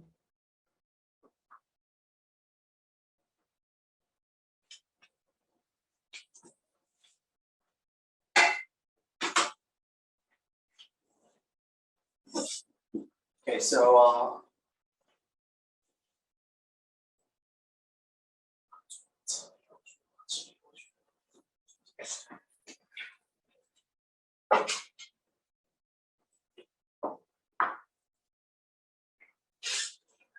okay, now we have the pattern already printed out to help us to draw this rectangle. So what we're gonna do for the first step is we press the button to hand teach and let the robot know which point it needs to focus and start with. Okay, let's start from this corner. Okay, and then we can save the point. Oops, we have a lot of points already set up in this system, and we have to cover maybe the point one. Start from point one. Okay, so the point one's been memorized, and we use the offset commands to complete the other four.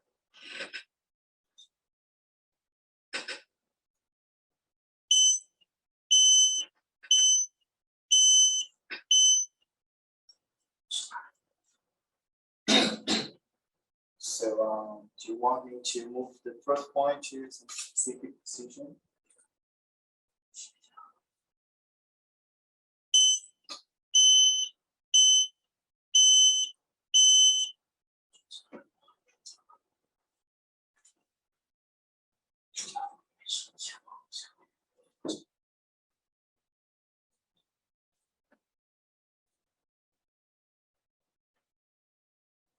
All right, so what just happened is we have preset our script, and the first point we preset is the other corner, the other point. So for this time, if we set a different point, it will run the triangle in the other direction. It may exceed its working range, so that's why there's an error occurred.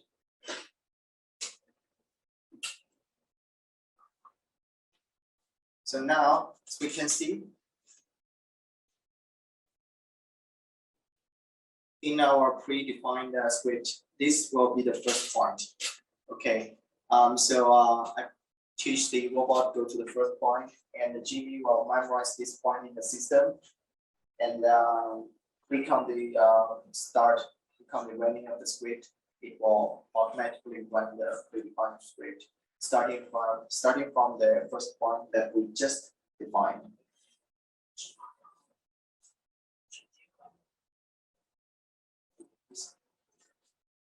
Logging.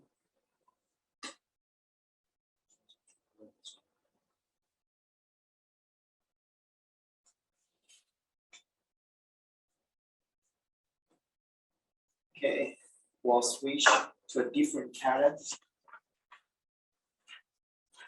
The triangle.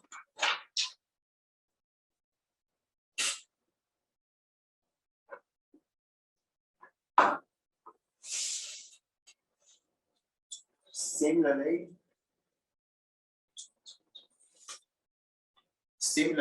we have the script predefined already in the system, and this corner will be the starting point. Start.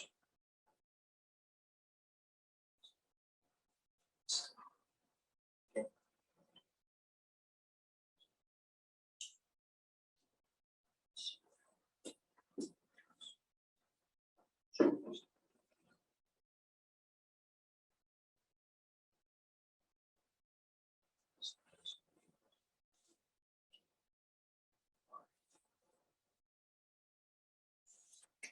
take a look at the last pattern,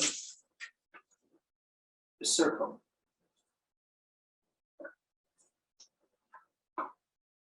So what we did before is there are 3 points that we need to predefine: starting point, middle point, and maybe the terminal point. So let's take a look at this circle.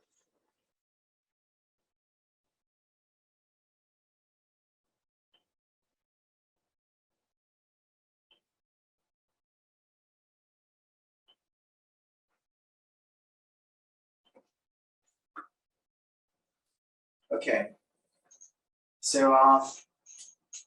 that's pretty much what we're going to talk about in the first session.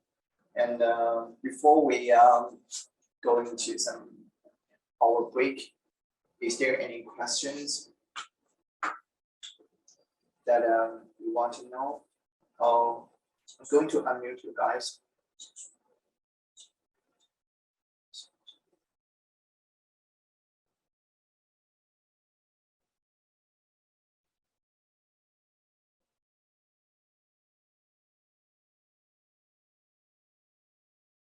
Okay, if there's any question, please speak up before, sorry, unmute yourself if you want.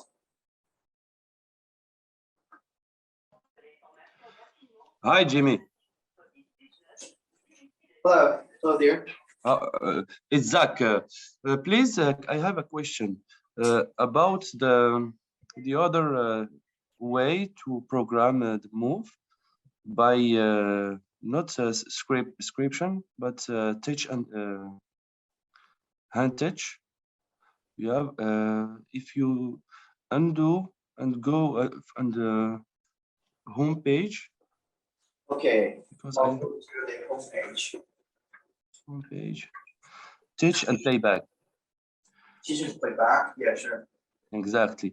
If you go to point in your right point, okay, exactly, you can program all our position, and you can use this for to program to generate the program.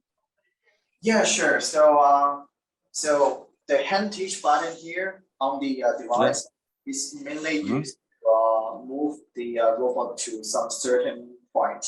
And after we stop here, we can add a point. Okay. Yeah, it's basically to teach and okay. the system. And okay. Yeah, sure. And how to done for example point 1, I want to be my home. You mean the starting point? You want? Yes, exactly. Okay. Yes. Yeah, sure. We should run some kind of a script. If we okay, let's do a little bit script here in the teach and playback, and we take this point 1 as the home point. Okay, so maybe we do move from point 1 to another point. Yes, of course. Yeah, so we can create a new command here, like move J. Yes. Yeah, like if you want to change the point from here, like point 1, okay, to make it better to easy to understand, we give a teach another point. Teach a point 2. Yeah. Yes. Okay. Point 2. Add. So the first command was set to move J to point 1. Okay. Point 2. And the initial point, initial pose. Yes. Sorry, not initial pose. There are only 2 points. Okay, initial pose will be Pose. Exactly. Okay. So how to okay? Can we start the move? Okay, start. Okay. So can we return to the point? Okay.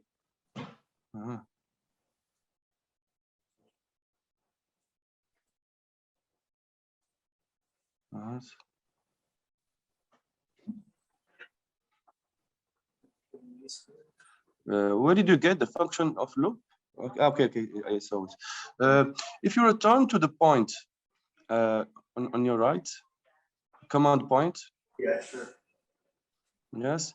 Can we change the value of x, y, z directly? Okay. Because in my software, I couldn't do it. You said you will not be able to. I have the version 1.3. That's work. Your version is What 1. to do? Sorry, what's your version of software? 1.3. 1.3. Yes.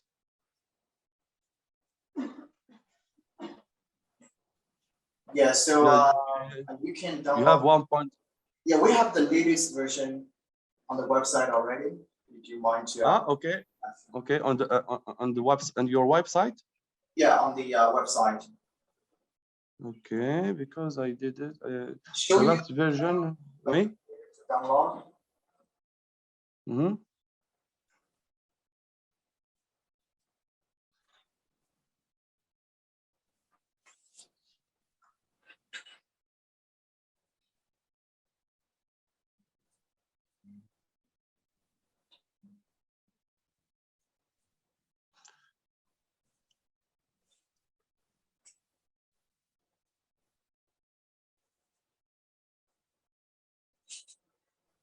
Yeah. So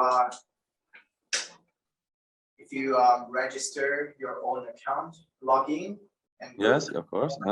Yes, download center. Yeah. Yes, industrial software platform. Okay. We have a for Duval Studio 2020. Exactly. I installed the version 1.5. It didn't work. So when I try, if you open view historical version in your right, view historical version. View historical version. No, stay in the yes, exactly. Who is this version? That's one. It's worked with my machine, but the version 1.5 it didn't work. Yeah, let me try this latest version. Since there might be some kind of bug with the previous or historical version. Let's try the latest one and let us know if it's working or not. Okay.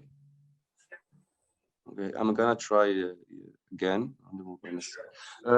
So the last thing in the second part of the course, we're gonna show about the end tool, how to work and how to manage it, so to control it.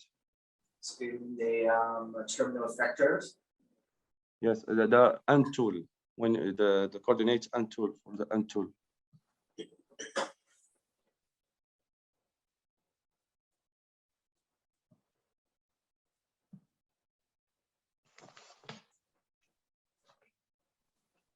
Which part do you mean? No, about the course, the chapter 2, no? In the we're gonna see how to control the end tool of the MG 400. How to control the section cover. Yeah, so by setting up these, for example, we're using the switch and we set up the command like detect if the digital input 1.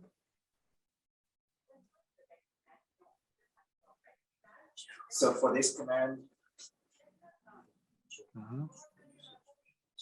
Also, we probably can switch this camera and see them how we connect them. We need to have to switch the camera.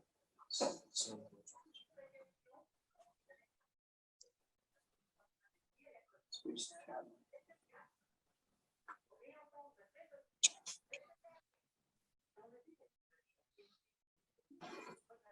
Okay, we're going to show you the physical connection of our vacuum suction pump here. Okay.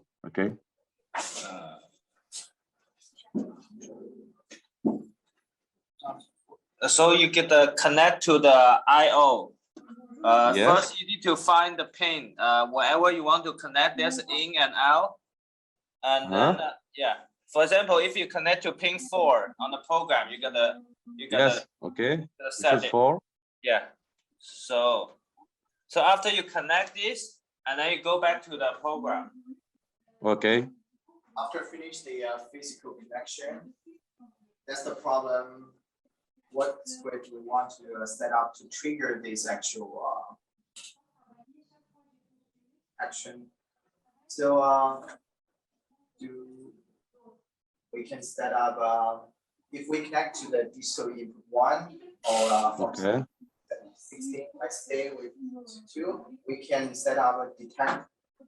We can allow the device to detect whether it's on or not. Okay.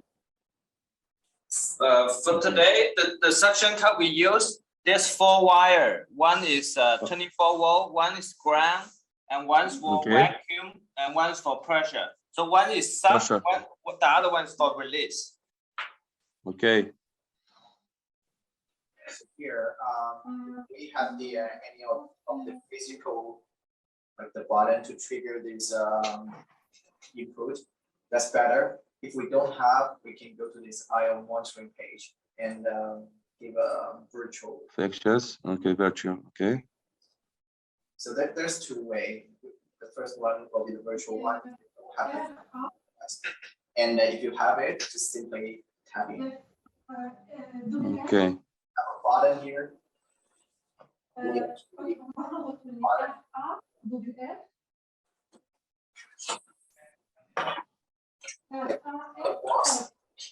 It's being connected to digital input as well.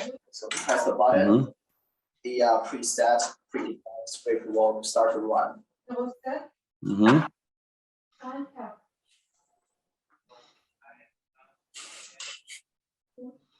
Okay, was that all you want to know before?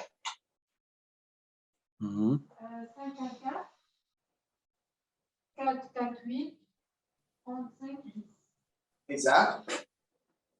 Yes, yeah, I'm following you. Oh yeah, sure. Actually, I'm done here. I'm answering your question. Was that all you want to know about the how to trigger this so you will trigger this terminal and effectors?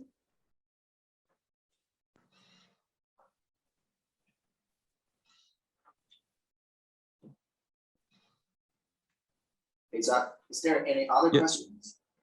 No, it's okay. Good. I think what I need to know it's gonna be in the evening after. Okay. Yeah, sure. Hi, Jimmy. I have a question. Yeah, sure. Please go ahead. I'm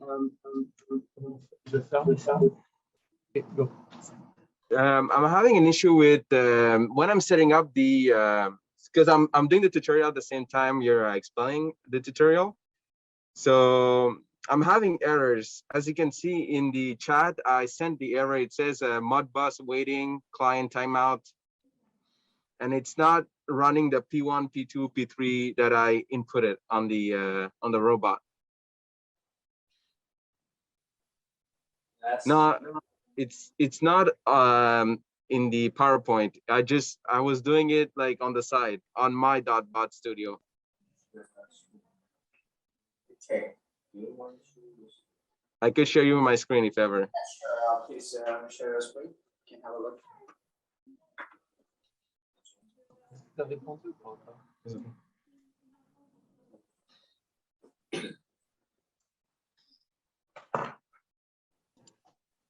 Did you hear me properly? Hi.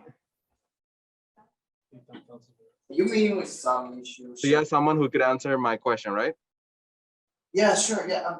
Do you mind sharing your screen? Okay, I'll share my screen. Yeah, sure.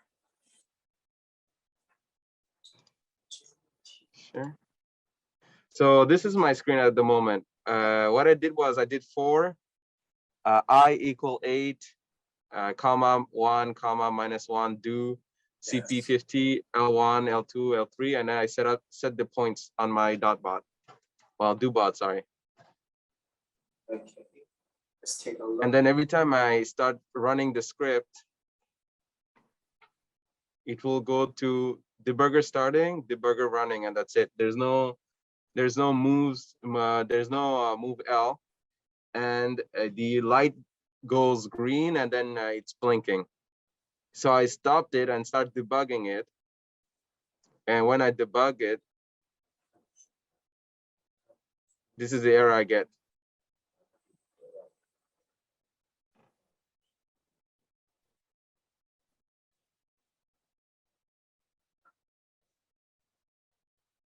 Let's see.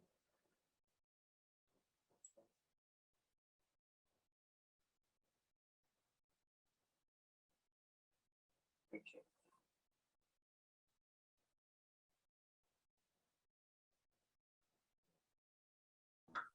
Were you able to understand the question? Yeah, sure, yeah. We're taking a look at your script.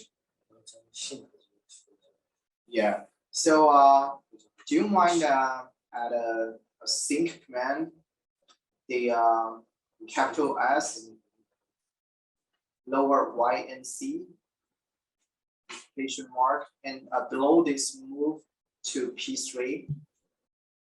Below the CP? Below this P3 command, the point string. P3, okay. Sync.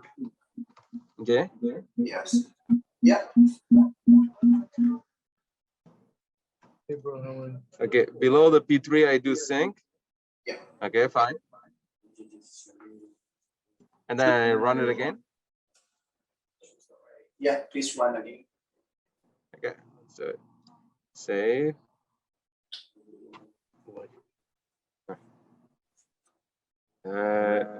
The robot is not moving. I'm gonna go back to debugging. Yeah.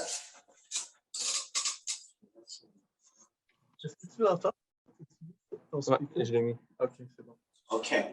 So there's also a trick for this different threads. Only the first thread, the main thread, which is named after SRC0, could contain some motion command. So you are using some subthread.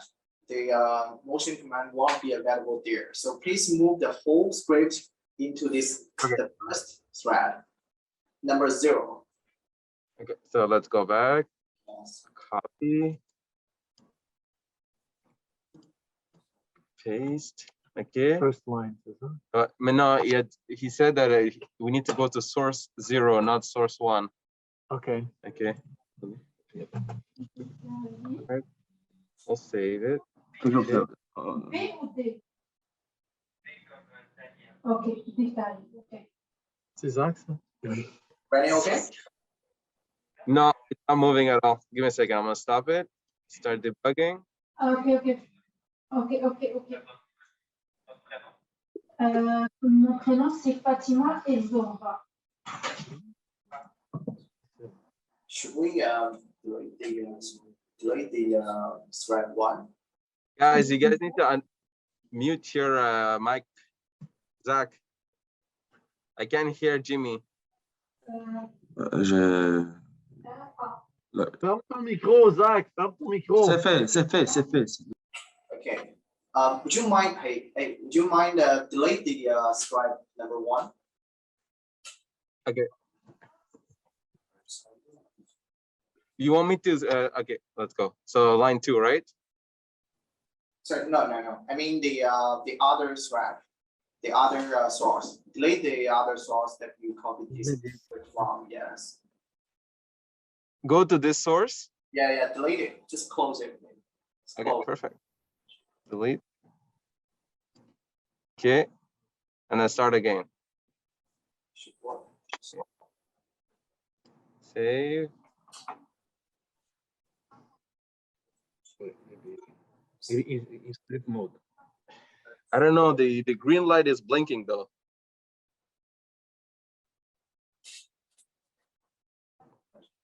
Okay, I'll turn on my camera. Ever. Give me a second. I'll show you what's going on.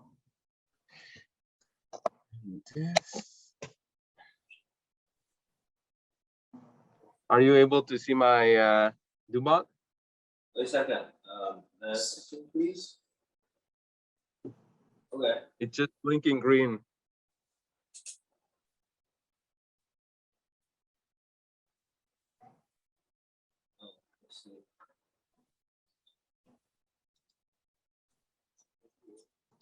You just go here, erase this. Mais il faut d'abord savoir un run comme go to. Bien, ça aussi, c'est pas clair. Il dit là, mais il n'y a pas de commande, vas-y. Bien, pour ça, mais vas-y. Hein? Il est pas défini. Ouais, mais il a dit tu peux mettre CP la vitesse directement.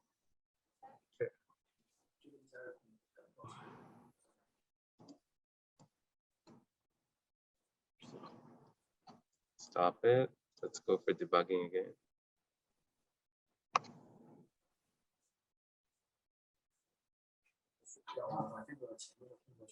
La communication, comment tu as configuré le câble Ethernet qui lui permet juste qu'il ne communique juste pas? Non, parce que s'il ne communique pas, il ne serait pas connecté. Ah, moi, j'ai connecté? Ouais, ouais, connecté. C'est online, là, c'est safe-L3. I don't know what that means, though. Ah, ok, safety. L3, level 3. Ok, ça marche.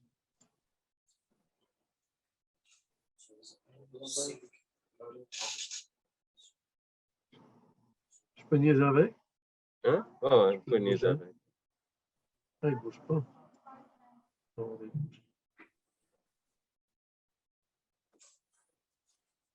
You're cute.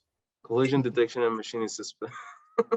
Sorry, that's because of The other script running okay? Repeat that? I mean, was there any other script that you created running okay before this? No, but I went into global.lua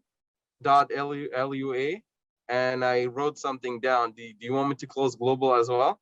Just a second, please. Please stay on this page. Okay. Change global. Let's go to global.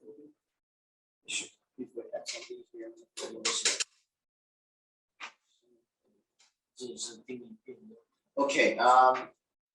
Could you please delete all the content in the global? Delete global as well? Yes. I'm not close global the window. Just delete every content into the global. Yeah. Okay. Delete them, yeah. Okay. Keep it empty. Oui. Okay. Yeah, sure. Please save it. Save it. Okay. Play, save, fine. Oui, mais tu voulais pas attendre à la pause? It's doing something. Ah, tout ça, c'est la pause, ça? Is it working? Okay. Yeah, I'll go back to, let me just stop it. Eh ben, ah, mais quand est-ce que ça recommence? Je pensais que ça recommençait à midi et demi. Stop. Start. Ah, ok, ça marche. Ok. Okay. Alors, on se voit tantôt. Bye. Okay, so please don't write anything, change anything in the global. So that's the part we need to keep it as default. So that's the part we need to save all. So the global needs to be completely empty, and we need to go. We just leave it what it is. Okay. Do you mind repeating that? You said leave global as it is? Yes, no matter what happened, don't manually change anything in the global. So if there's, just leave it as is. Okay, and then so we always program in the source. In these main threads or other threads, not global. Not global, and okay, fine. So that makes sense. Okay then. That's all for now. Good sportsman. Thank you, I appreciate it. Nice. Hello guys, welcome back. And we're just going to start the second session directly. Okay, so let's start from the palletizing application. So in this part, to get the whole application running of the palletizing, what we need to do. So the first thing we need to prepare all the hardwares like the end effectors, terminal effectors, and the pallet, the stacks, and the whole workbench. So let's start from connecting the end terminal effectors. In our palletizing application, we're using the vacuum suction cup together with the pump box. So here are the pictures of the terminals that we use. There is a suction cup and the flange used to connect the suction cup with the robot body. And here is how it looks after it's been connected. Also from the camera, we can see the our MG400s already being connected. Okay, so the pump box is pretty simple to use. We have a power switch, we have a manual and auto switch button. If we switch to manual, these two buttons will be triggered. We can give a pressure, we can do a vacuum, we can suck from the vacuum button or release from pressing here the pressure. And if we switch to auto on the switch, so it can be triggered by the digital input and output cable from here. Of course, before connecting to the robot body, the air tube needs to be connected as well. Okay, I'll switch the camera to the back of the robot and show you guys what we do to connect the terminal effector.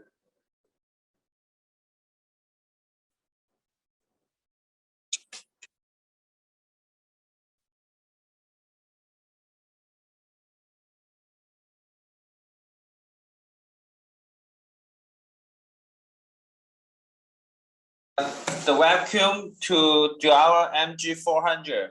We have, so for the vacuum, we have 4 different pins. One is the 24 volt, one is the ground, and one is for the pressure. One is for vacuum. So vacuum is a suction. It creates suction and suck up the object. For the pressure, it's release. So it blow air to release the object. So for this one, we're gonna connect the in, connect the out. Connect the out. So we are connect the pin number 10. Number 9 for pressure.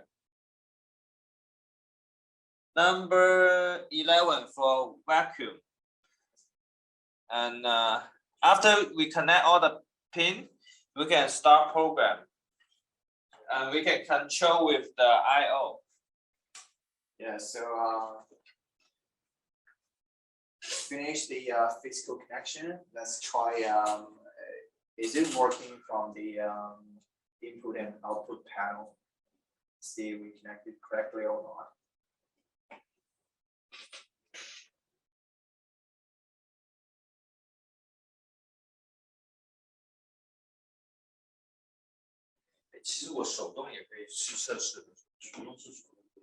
Okay, so after we switch, we're gonna try the automated model first, and then we try the manual one.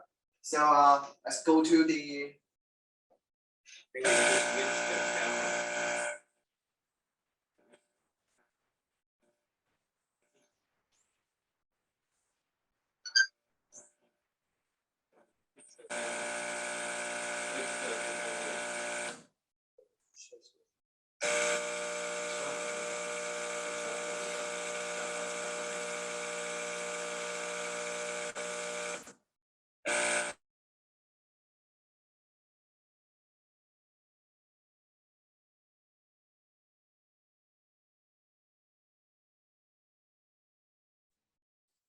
After we have connected the terminal effectors, we can go to this I/O panel that we have talked about in the first session, and trigger this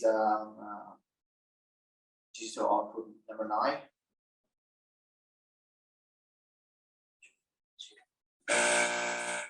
Okay, so MI has been predefined into the factor, which is the releasing. And let's try the instruction. Okay. We can see, yeah, it's working for the auto mode. Let's now have a try on the manual mode. Manual mode. Yeah. Okay, so just switch to manual. Okay, and now Joe has switched the mode to manual one and press the vacuum button. Has to the camera. Okay, so if I press the vacuum, The vacuum will be on. release. To release it, yeah. You can see it's working perfectly. Turn it off. Turn it off. Just turn it to auto. Yeah, sure. Okay, now that the terminal factor has been triggered successfully, which was the first step to complete the baptizing application. Okay.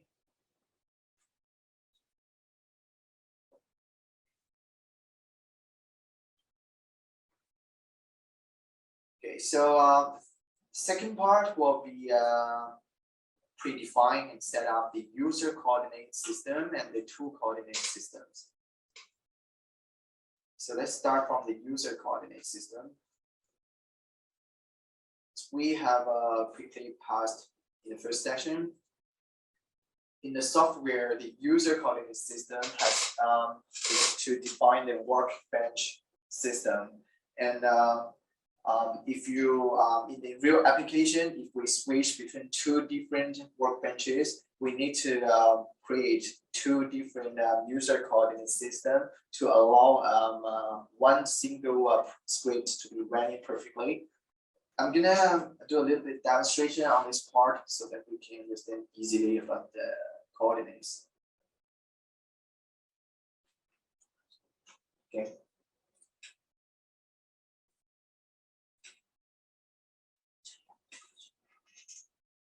Let's start from the user coordinate system. So let's start from this rectangle script. To predefine the user coordinate system, we need to set up 2 points. So if we move on to this target point and save it to 0.0, and in the same line, this second point, and save it as 0.1. So these 2 points allow us to build a user coordinate system. The direction from 0.1 to 0.2 will be predefined as the positive direction of the x-axis. And we use the right-hand rules to define the y, a positive direction of the y-axis. So we can see this part, this direction will be the x plus +1, and this part is the y. So the direction pointing upward will be defined as z, positive direction of the z. So let's see how we can use this user coordinate system by creating a script. Okay, maybe we can trigger the rectangle script from the morning session. Okay, so we have stored the new user coordinate system as number, which number is it? Number 1. So from here, we need to select number 1 for the user frame. Okay. And we're going to teach the starting point 1 from here. And similarly, we cover it.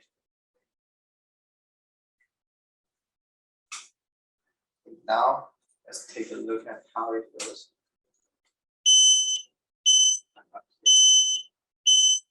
Take the other one.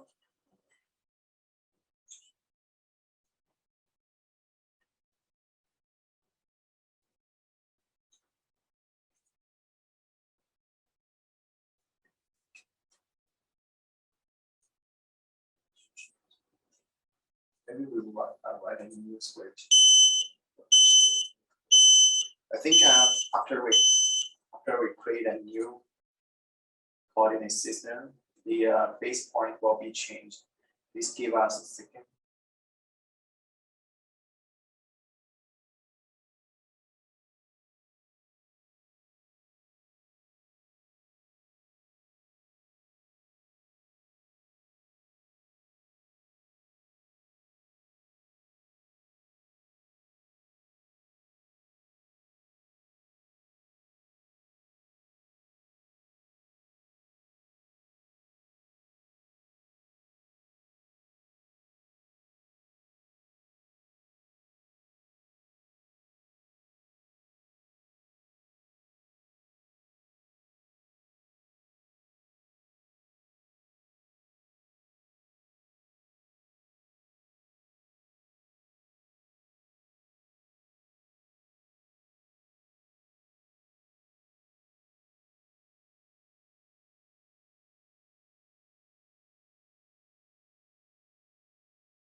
Hey guys, sorry, we have to mute the sound on purpose because after we switch the user coordinate system, we need to do a little bit modification on the rectangle script.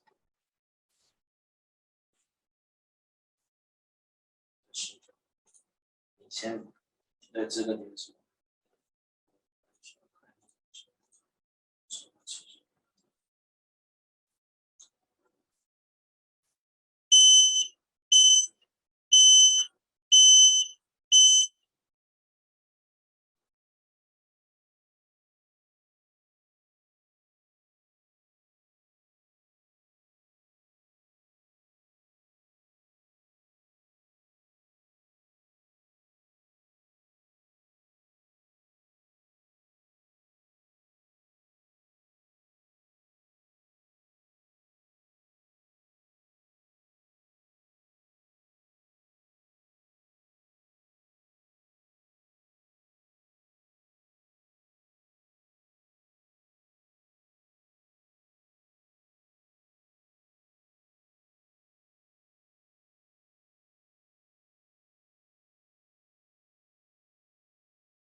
There is no sound.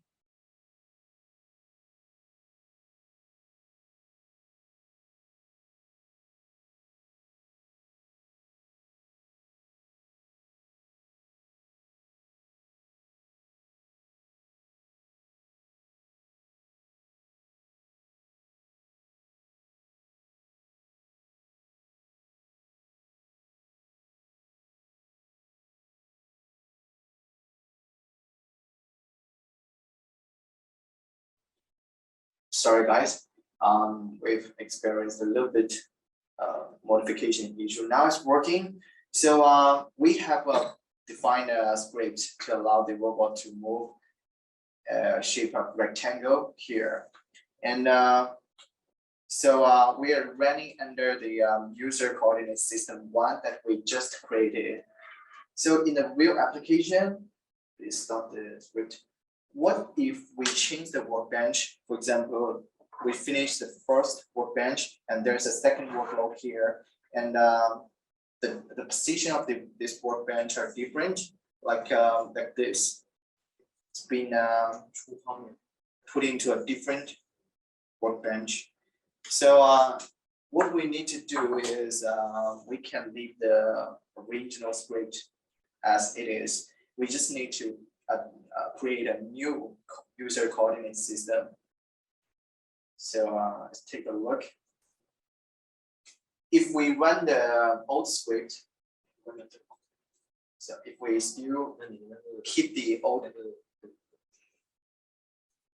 if we keep the old workbench and the coordinate system, it will run the shape like the different paths. It's not the path we want it to run. So to fix this issue, let's create a new coordinate system. Stop here, please. And let's create a user coordinate system number 2.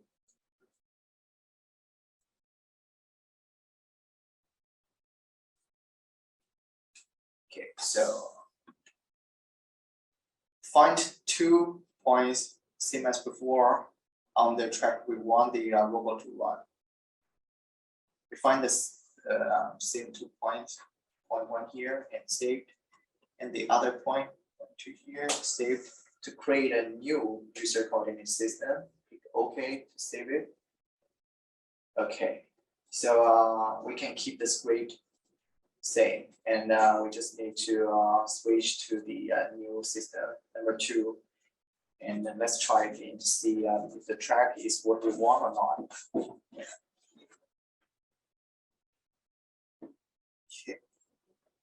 Okay.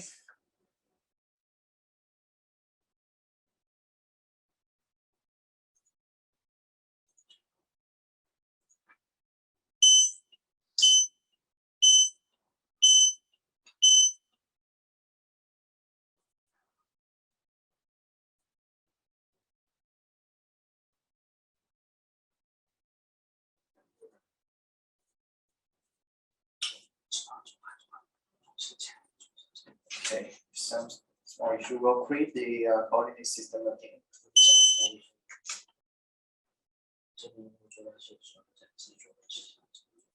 Okay, so when you create the new system, just make sure based on the default systems, like we click on 0 here and start to create a new one. We'll start again. Obtain the first point. Okay, move to the second point. Obtain. Okay. You need to memorize the first point.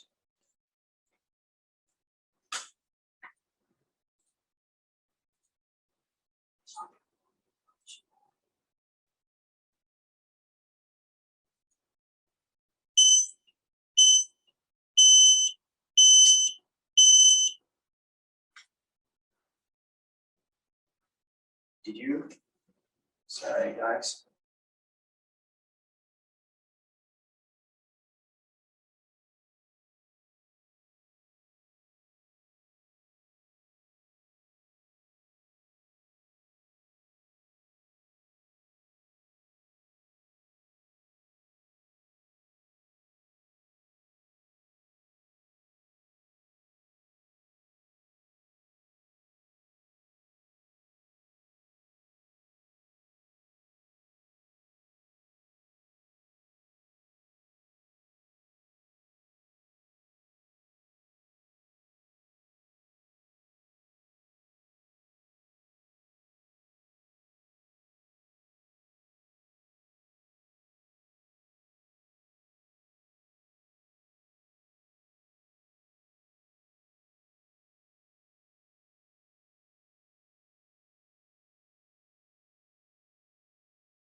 All right, so I think we solved the issue. And okay, so now let's start from the first user coordinate system. Okay, please stop the script. Let's start from the first one. So say we are working on the first workbench with the first user coordinate system. Please switch the first one and for you to move here.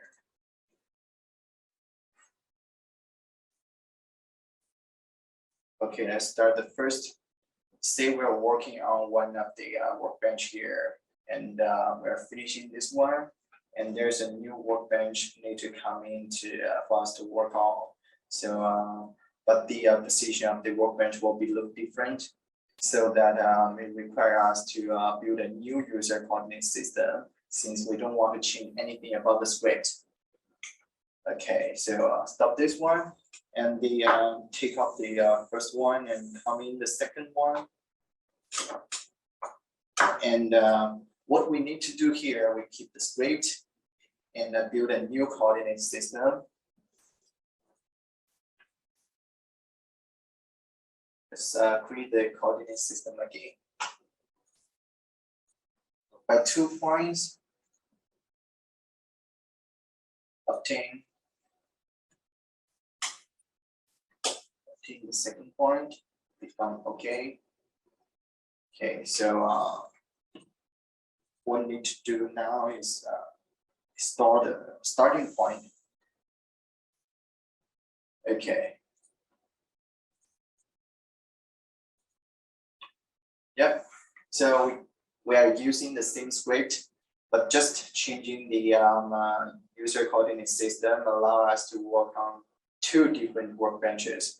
So there are 9 user coordinate system we can store in this controller, which means there are maximum of 9 workbenches we can switch in and keep the same script.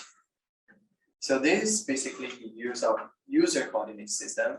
And now we're going to demonstrate a little bit how to set up the 2 coordinate system.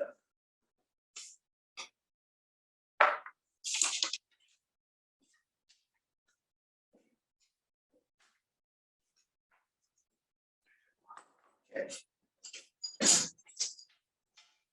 So to set up the 2 coordinate system, we need to switch the terminal effector to the tool of working on it.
Okay, so we're using this tool to finish the collaboration on the 2 coordinate system. So in our real circumstances, if we're using the tool that have a eccentricity, we need to measure carefully to see the offset on the x direction or the y-axis direction, and typing the variables for the load carefully in the settings. The more accurate we give the number, the more stable the robot will working carrying on these terminal factors.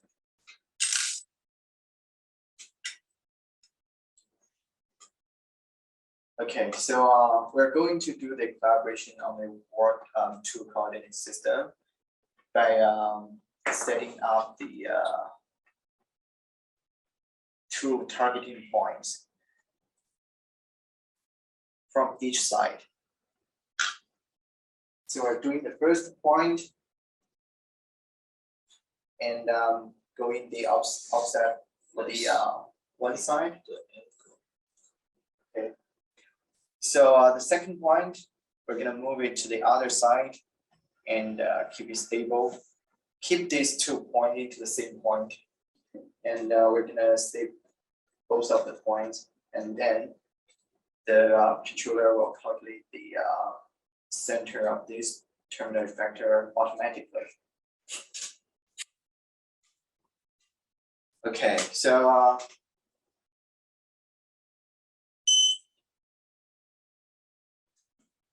okay, just a second. After we set up the terminal factor,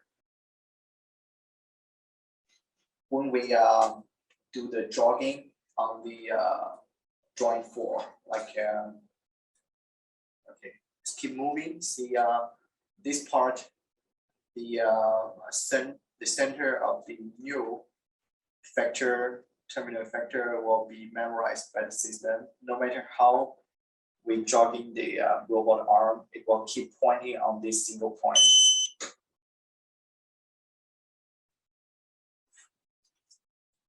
This part has been calculated as the new center of the terminal factor.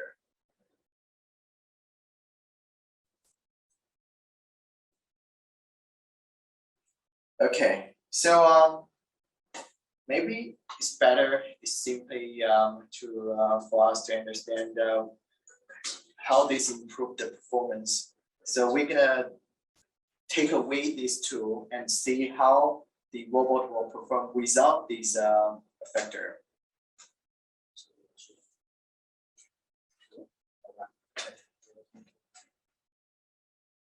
刚刚有人问这个能不能用在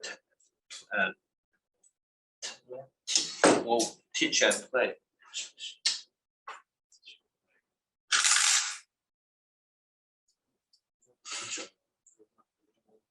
刚问我，但是我不知道，他说这个 teach and play 有什么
？Okay, guys, we have now took the terminal factor away and switching the two coordinate system back to 0, the port 1. Let's see how it performs when we rotate the terminal. Because we're choosing 0, the default one as the system.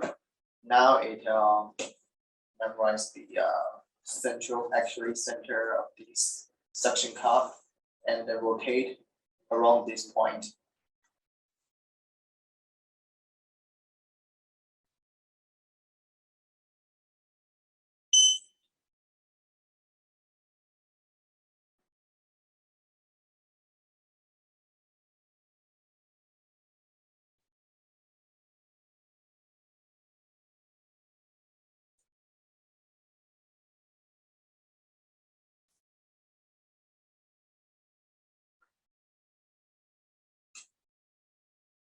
Okay, so we have already built the hardware's terminal factors and make them work. And now we know how to set up the user coordinate system and the tool system.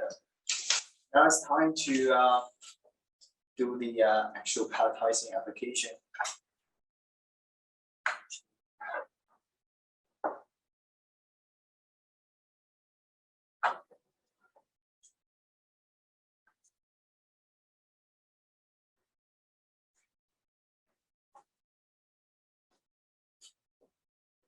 There are actually two ways to finish the scripting and do the application of palletizing. The first one is by scripting by yourself.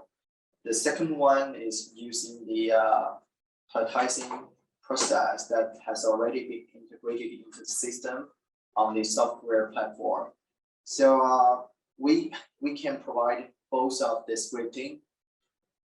If you contact us by email, we can send them to you guys. And today we're gonna show you both of them, but we are only running the scripting one by ourselves.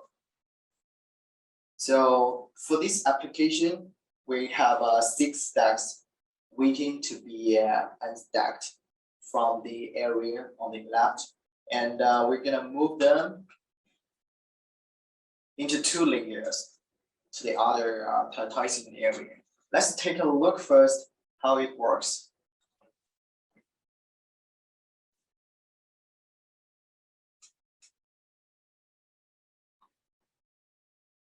Okay, so here we have already prepared a scripting by ourselves, which may be simpler than the process that has integrated in the system.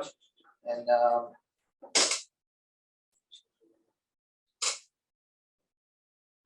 let's run the script here.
Okay, guys, here we have done a demonstration of what the palletizing do in their real circumstances. So I'm gonna show you guys a little bit about what these scripts do. So we have built this script other than the process by ourselves, and for this first, for this first script, we're going to define it as the suction operation, and we define the operations first. This suction, and after you have done the suction, wait for 0.5, wait for half a second, and we're going to trigger the digital signals, and wait for another half a second. We're going to release it. So this is the releasing operation. We're gonna, sorry.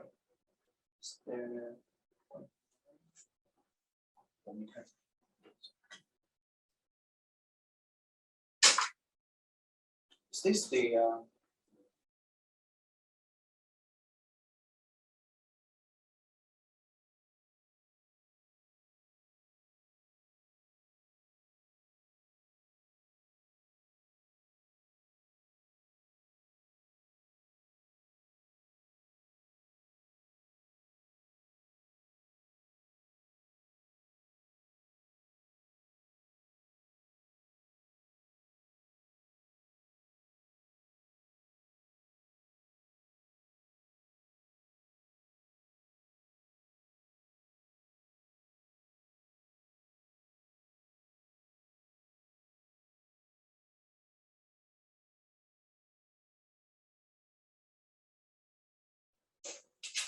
okay, sorry guys, I was a little bit confused by this script. So we're defining the whole section operation. So within this operation, we have the script command, and it's the waiting time, and we're gonna trigger the actual section action from the section hub, and wait for another half second just to make sure we're gonna stop the releasing action, just to make sure there won't be any two conflicted actions running at the same time, and this will be the completed section action, and this will be the releasing part. So similarly, we have the command, and this will be the releasing, triggering digital signal, and wait for some time. We have the so we have to make sure the suction operation to be completely closed, just to make sure there won't be any conflict commands running together. So this will be the releasing part. We can use these commands later in this scripting body. So we're using the for command for this main palletizing scripting. So we're gonna define how many stacks in this axis directions. We're gonna have two. We're having 2 stacks in this direction, and we're having 3 stacks in this direction. And we're setting up the offset motion commands. We have to teach and play the starting point like this.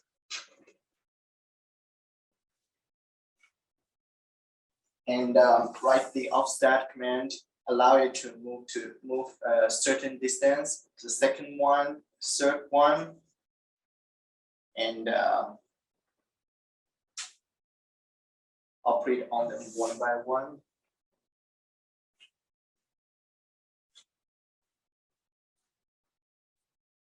So say for j equals to 1 and I equals to 1, we're gonna run to the first unstacking point and trigger the suction act, and move to the first palletizing position that we has already teached and memorized in the system, and release the stack from here.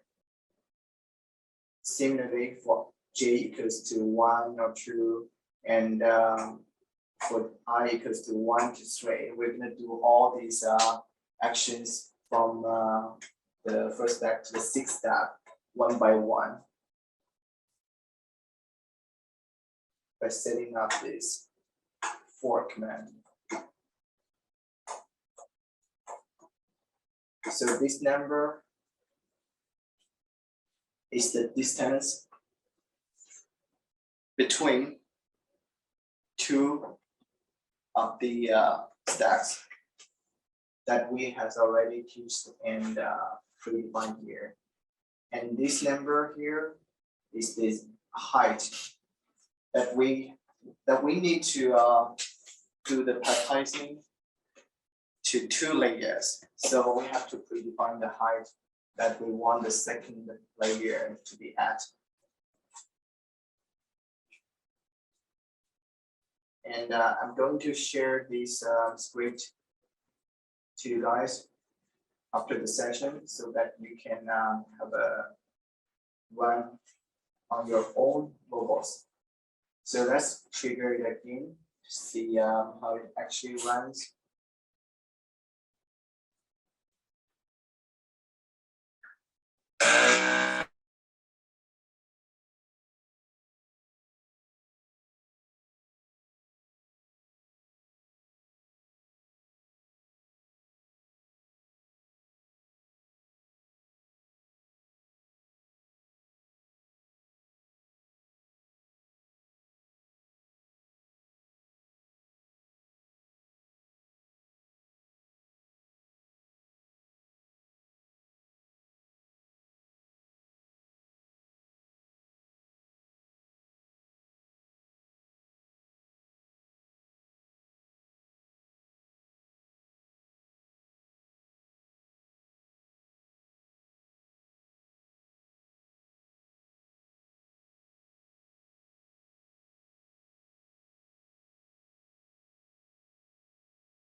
Okay, so about this palletizing application, is there any other questions about this part? Please feel free to speak up.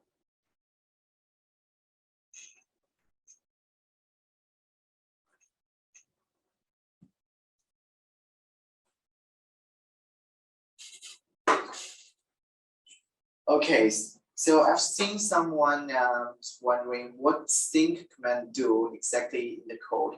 So as we all know, there are 2 processes running simultaneously, which is the first one is the process that the command being sent down to the controller. And the second process will be the actual motion from the robot itself.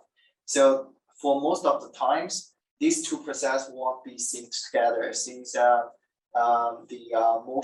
actual motion of the robot will be obviously slower than the controller queuing command. So for sometimes, if we want to detect if the robot has been in some certain position or not, and trigger something else. If the robot is still on its way, and the command already come up here to detect, so it will detect nothing and say detecting failed or something, and the next following step won't be triggered.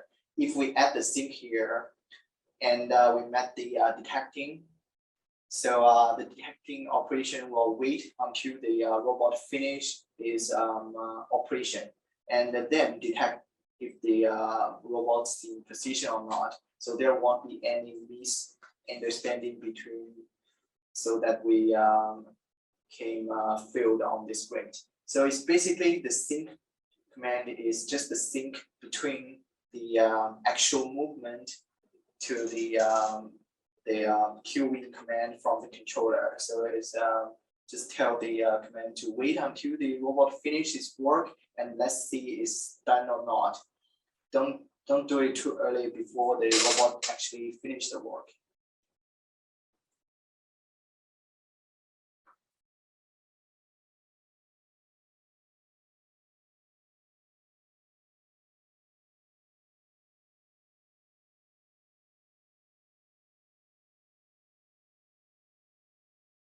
So we have tried both of the hi Doc, and I've seen your question about why we say it's easier to write our own script than use the pelletizing process.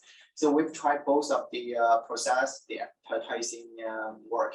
So for the process that has been integrated, we have to set up a lot of points. We have to teach a lot of points when we're doing the setup page. Okay, let's show you the process page of the pelletizing.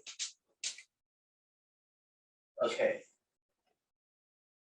So as you can see, there are a lot of points that we need to teach and save. Point 1, which is the starting point, we need to move the robot to the actual point. Point 2 is the terminal point on the X direction.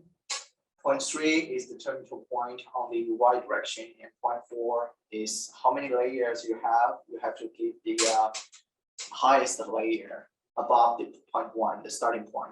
So this is just for unstacking. Finish this parameters setting up. We have another same process to be set up, which is for the pelletizing part. So there are in total more than 10 points we need to teach and actually move to and let the system memorize. But for our own written script, there are only 2 points we need to teach, which is the starting point of the unstacking process and the starting point of the pelletizing part. For the other positions and points, we're locating them by the offset scripts. So that's why we call it easier than the actual process, because we do less work and we let the offset command do the other works for us.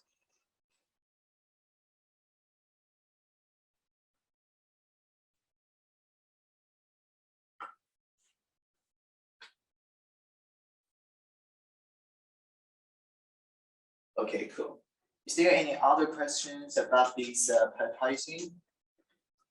Especially for the script that we create by our own?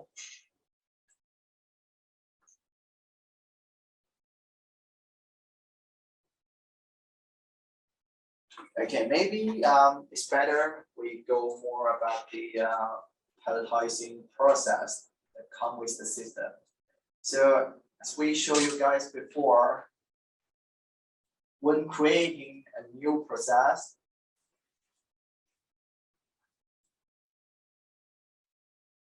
we actually need to create 2 same records. So we create a new process, we call it unstacking. So this part is basically for, let's look at the camera. This part is actually to locate all the 6 points and locate all of the 6 stacks and move them apart. So it's just a single process like this. We move them away. It's not include the pelletizing part. So this will be a second separate process. So we're creating the first one, unstacking one. The second parameter is what kind of order we want the robot to move to work for. We start from the X axis or start from the Y. It doesn't matter which way we want to choose. Since it's pretty simple one, we only have 6 stacks here. So we're gonna leave it all X and then following by Y and followed by Z. And the user frame, we're gonna keep it as the 0, the default one. And here comes the very important part. We have to predefine how many stacks we have on the X direction. So if we use the user frame of 0, we have the X direction, same as the robotic arm direction. So as we can see, we have 3 stacks on the X direction. So here we gave it a 3. For the y direction, is the direction on this way. So we have 2 stacks on this direction, we give it 2. Z, how many layers we have, we give that number to Z. So now we have only 1 layer. We give it 1. Okay, here are 4 points we need to teach. The first point is the starting point. Is the first point we want the arm to work on. We can give it like this, and then we can get point. And it already tell us from the picture. The second point will be the terminal point on the x direction. So it will be like this. Since we're using the default user coordinate system, the x will be like this. So this one will be the second one. The third one, we have to teach the terminal on the y. So this one will be the terminal point on the y direction. Point 4 is the highest stack above the starting point. Since we only have 1 layer, so it should be the same as the first point. Okay, this finish this page and go to the next step. There are 2 special points we need to give to teach. Point A is the preparation point. It should be slightly above the point 1 at the starting point, and move a little bit the size of it. It should not be right above it. And we're giving a preparation point. So point B will be like a standby point. So we'll move it a little bit further to stand by here so that it won't affect any of the process. So here, there is a option we can click. So this basically means, do you want this preparation point to be going with the stacking or stay here all the time? Say we have 2 layers. For the starting point, the bottom layer, the preparation point will be here. If we click on this option, for the second layer, the preparation point will move also a bit higher, and we keep the same relative direction with the second layer. So it will be like this. So at the moment, we can leave it clicked. Say this is only half of the work. We have so many points to be teach and saved. Save it. We just finished 50% of it. Create a new one. It should be the palletizing part. The palletizing part is the second half of the whole process. Is how we move the stacks into the target area. Like this, we have to define it as well. So similarly, the order doesn't matter. And we have to keep in the same user frame, user coordinate system. And how many stacks in the x direction? Obviously, there are 3. Y direction, we have only 1 this time, since we're gonna do like this. Y direction, we have only 1 line of stacks, and for the Z, this time we're gonna do it the second layer, so we can choose 2. Okay. We're going to get the point 1, which is the starting point for this palletizing process. We're gonna start from here. There's a point 1. Point 2 is the terminal point on the x direction. Will be like this. Point 3 is the terminal point on the y direction. Since we only have 1 line in the y direction, it should be the same as the point 1. Point 4 is used to define how many layers you have. So we're going to give it a second layer. Next up, we have the point A as well. The preparation point we can define in the same pattern like this. And point B is the standby point. Give it a little bit further, save it. Also, we have the option here, keep it clicked and save. So this is how we set up the parameters for the palletizing process integrated in the system. They are obviously much complicated than the scripting by yourself, but it's worth a try. It's quite fun. You can have a try on by your own once you get the MG400 robot. So after we created the parameters, how we're going to trigger this whole process to run, we have the sample script. Sample script that has been shared and copied on my PowerPoint. Please feel free to use this script to run the palletizing process. This one, it looks different from the script we created.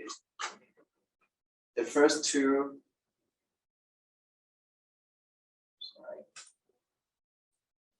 the first two lines are used to define the action. Like the first one is the unstacking, the dismantling. Second one is the palletizing, and we have to reset the two commands, initialize the two commands, and we can come in with the script body itself. So the first command, we're going to start the dismantling from the first point, and wait for like 1 second, and turn on the suction cup, and make sure we turn off the release, and wait for another second, and we can leave this dismantling area. Raise it up, go to the standby point and preparation point, and finally we came to the first point of this palletizing area. So this process will repeat as many times as the number of stacks we have. And at the end, we're going to detect is the whole process done or not.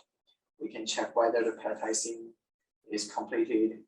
And if it's done, we can do some indication like printing out some word or something. We can break it. We can set the whole process out of loop and end it. After we finish the whole process, we can release the dismantling process and the palletizing process. So this will be the whole process for the palletizing operation integrated in the system. You guys can have a try. I mean, the scripting part may be same since we use the prepared script by our team, but for the preparation part, like the parameter setting, the integrated process is much more complicated than scripting that we created by ourselves. We can provide both of them. Please feel free to have a try and have a comparison.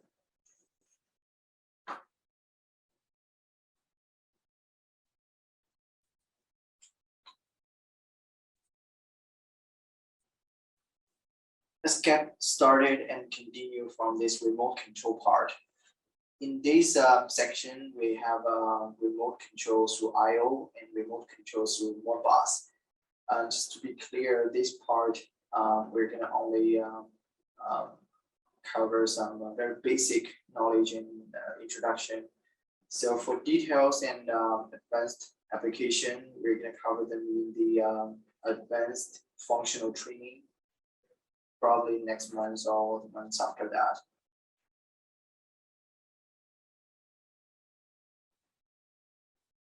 So let's start from the remote IO. Okay, so the remote IO is the functionality that allow us to trigger the predefined scripts through IO. So as we show you, there are some terminal IO connectors interface on the both on the back of the robot base and on the forearm. So that's the interface. We can connect the physical button, or we can use the virtual signal that we have already demonstrated before.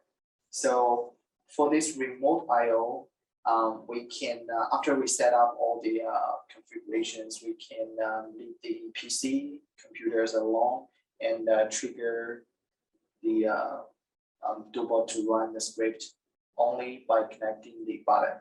So that's how it used, and that's why it saved our PC in the whole process.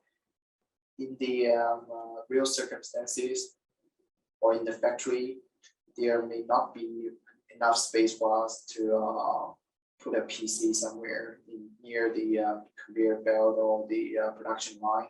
So that's the time we can connect the IO button instead of the PC. So let's switch the screen to the actual Dobot 2020 screen and do a demonstration how to set up this functionality. And for just the to make us better know about this setup, we're going to use the palletizing application to be triggered by the IO button that we have already set up before.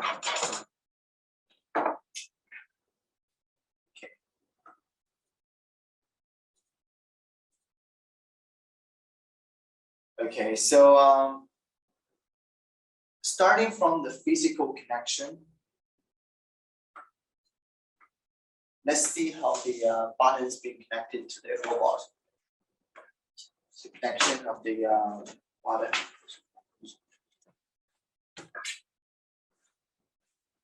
So for the model bus, right?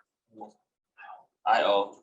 So same as so for connecting the additional button is same as connecting with Just, the vacuum. Wait a second, please. I'll switch the camera.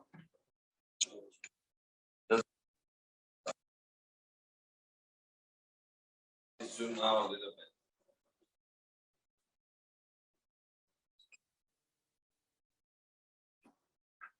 Okay.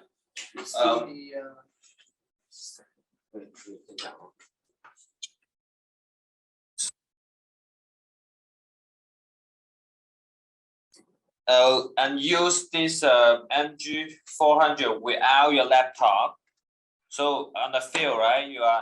You're done setuping. You don't need the laptop anymore. You can connect with this and use the button to control the MG400. The connection is same as the vacuum or other different tool. You gotta find the pin. Like for this one, we have 4 button with 4 pin, and you gotta remember what pin you use. But this one is on the input. On the input, vacuum is output, and then you just plug it in, and that's you done the setup, and you just need to go back to the script. Okay, and that's so try to control. yeah, sure. Thanks, Joe. After the physical connection part, and after we remember which digital inputs and outputs we're using at the moment, now we can finish the setup on the software. Okay, so let's go to the remote IO, remote control from the home screen.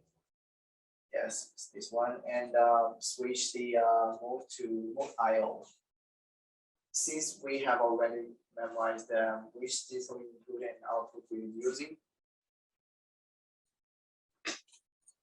Okay, so yeah, let's start from any script to run. We have to predefine which script we want the button to trigger, and which script we want the robot to run, and open the pre-defined scripting.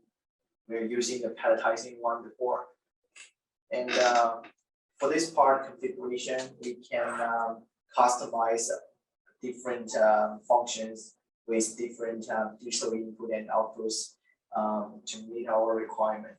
So for this part, we're gonna leave it as it is. So we'll go on here. We can leave it here and finish and save. Don't forget to save it. Go back to okay. So now we can leave that PC part and disconnect the PC from the robot. Now the button is working to trigger the process. You can see the button.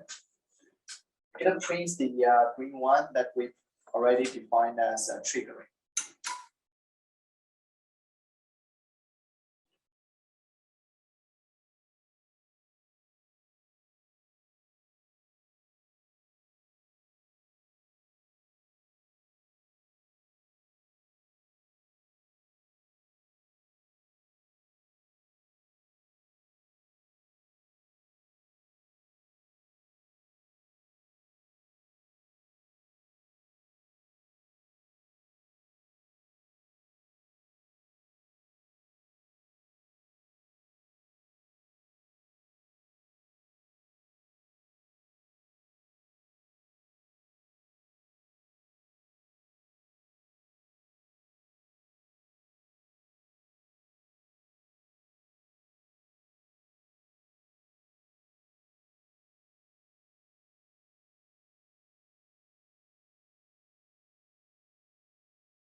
Okay, so that's pretty much how we use the I/O button to control the script to be run. And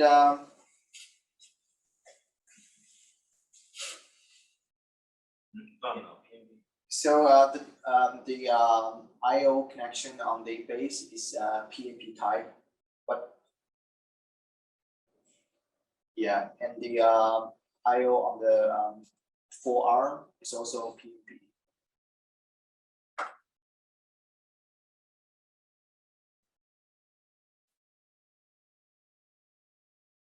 Okay, so I'm gonna show you guys the remote mode bus. Since we don't have a mode bus device physically here, we're gonna use the network configuration tool to simulate the mode bus signal generator. Yeah.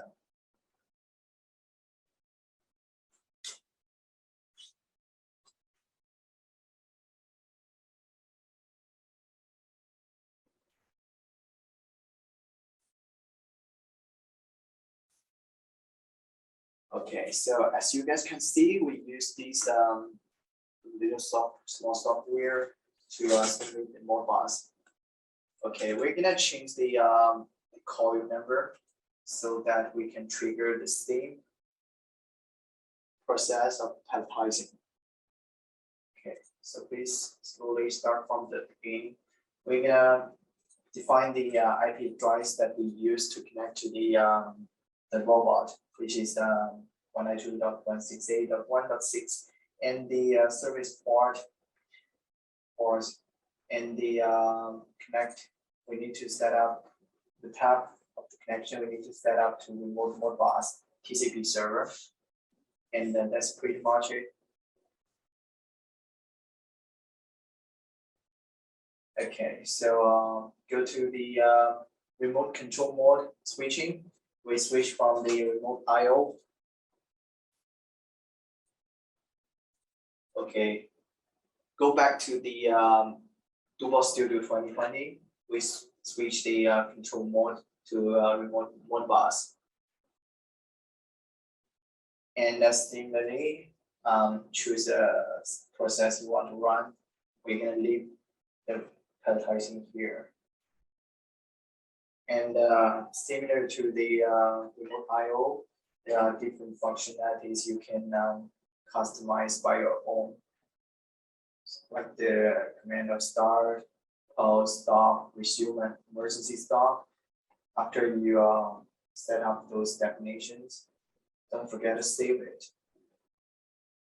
Okay, let's use the Modbus simulator to trigger the palletizing. Please start up the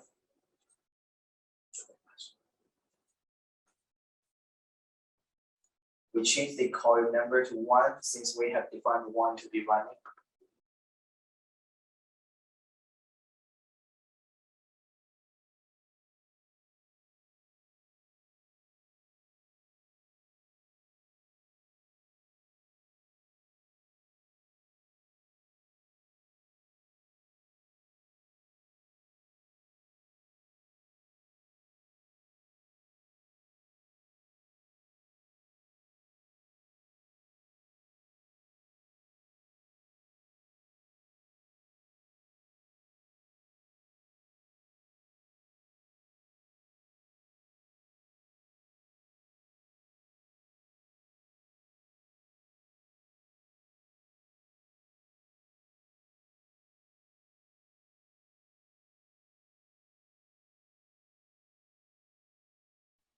Okay, so that's pretty much what the remote I/O and Modbus can do. Of course, if you have the physical device that has the Modbus protocol to communicate with the device, we could use that. And we're going to cover more details of Modbus protocol, Modbus connection in the future advanced functional trainings.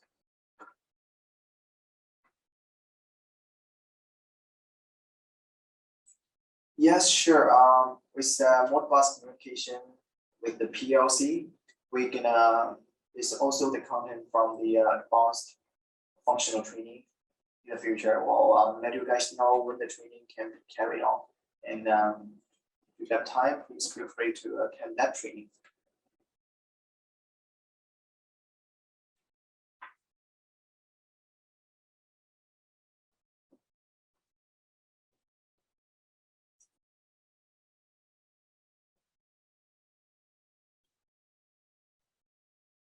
Okay, so I've also put the definition of remote I/O and the remote Modbus on the PowerPoint. Also, we have the detailed documentations. If you are interested in these functionalities, please contact us. We can send you through the documentations, of course. Let's get to the last section, the appendix, which contains the basic settings, the IP settings, some firmware update methods, and host collaboration operation. Okay, start from the basic settings.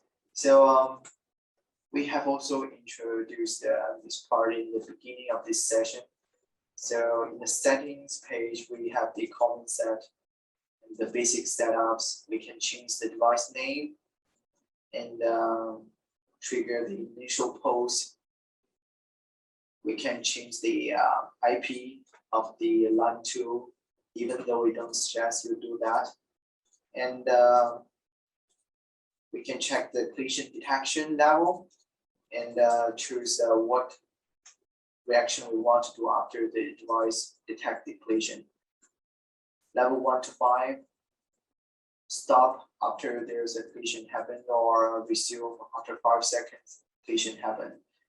Or we can update the firmware from the firmware update, get the file, import file, and finish the one-click updating. We could see the jump command parameters stored here, and the load parameters as well. And the home collaboration can also be finished here in the, we can see all the stored coordinate systems, the user systems, or the tool systems from this page. We're going to show you one more time a little bit later and share the screen of the Duval Studio 2020. Okay, so for now, let's just quickly go through this part, IP switching, IP change, customization, and the firmware update. The home collaboration, we can leave this a little bit later. Let's switch to the screen of the Dual 2020.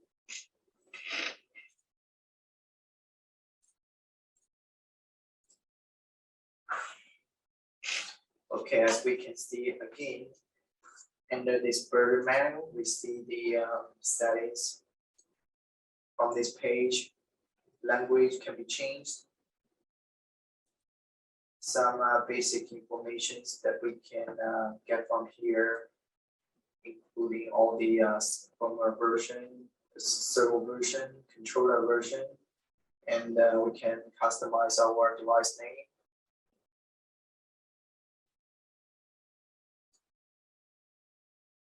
The true motion triggers are also here. The IPG from here. And we can customize our own Wi-Fi name and password. We can set up the collision detection from level 1, that least sensitive, to level 5, most sensitive. And the reaction after the collision happens, to pause it or to automatically resume after 5 seconds. We can update firmwares on this page. We could source all the jump command parameters from here. There are in total 10 of them. We can modify as well. We can modify the load parameters just in case we change the terminal factors in the middle of the using device. And we can finally do the home collaboration from here.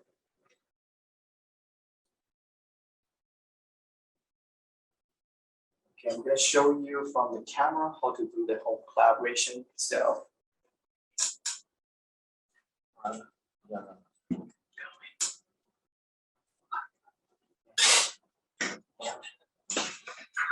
Okay, so starting from the point 1, use the tool. Make sure the short side of the tool to be closely attached onto the base of the machine.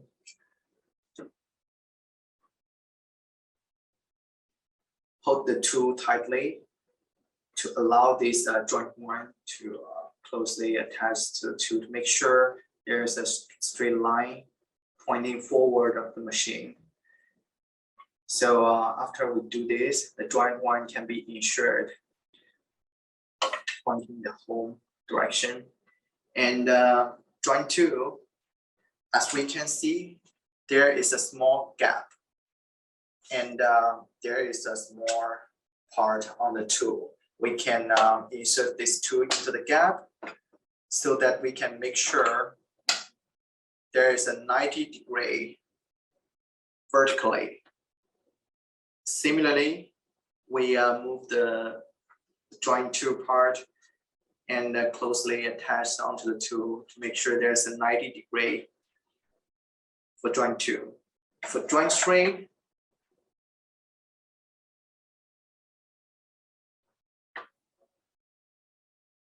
we attached, use this 90 degrees angle and attach closely to create a 90 degrees structure, and make sure this joint has a 90-degree structure created by this tool. And, after repeating the whole process to make sure each of the joint are stably stayed. And once you're happy with the collaboration process, go back to the software and click on the home collaboration button. The system will memorize the current pose and the joint angle by itself to generate a new home collaboration to really allow the robot to stay with the relatively high accuracy.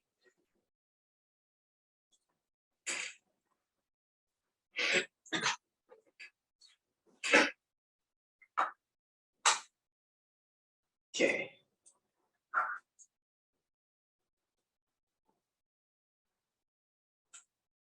Okay, so that is the very last part from today's session.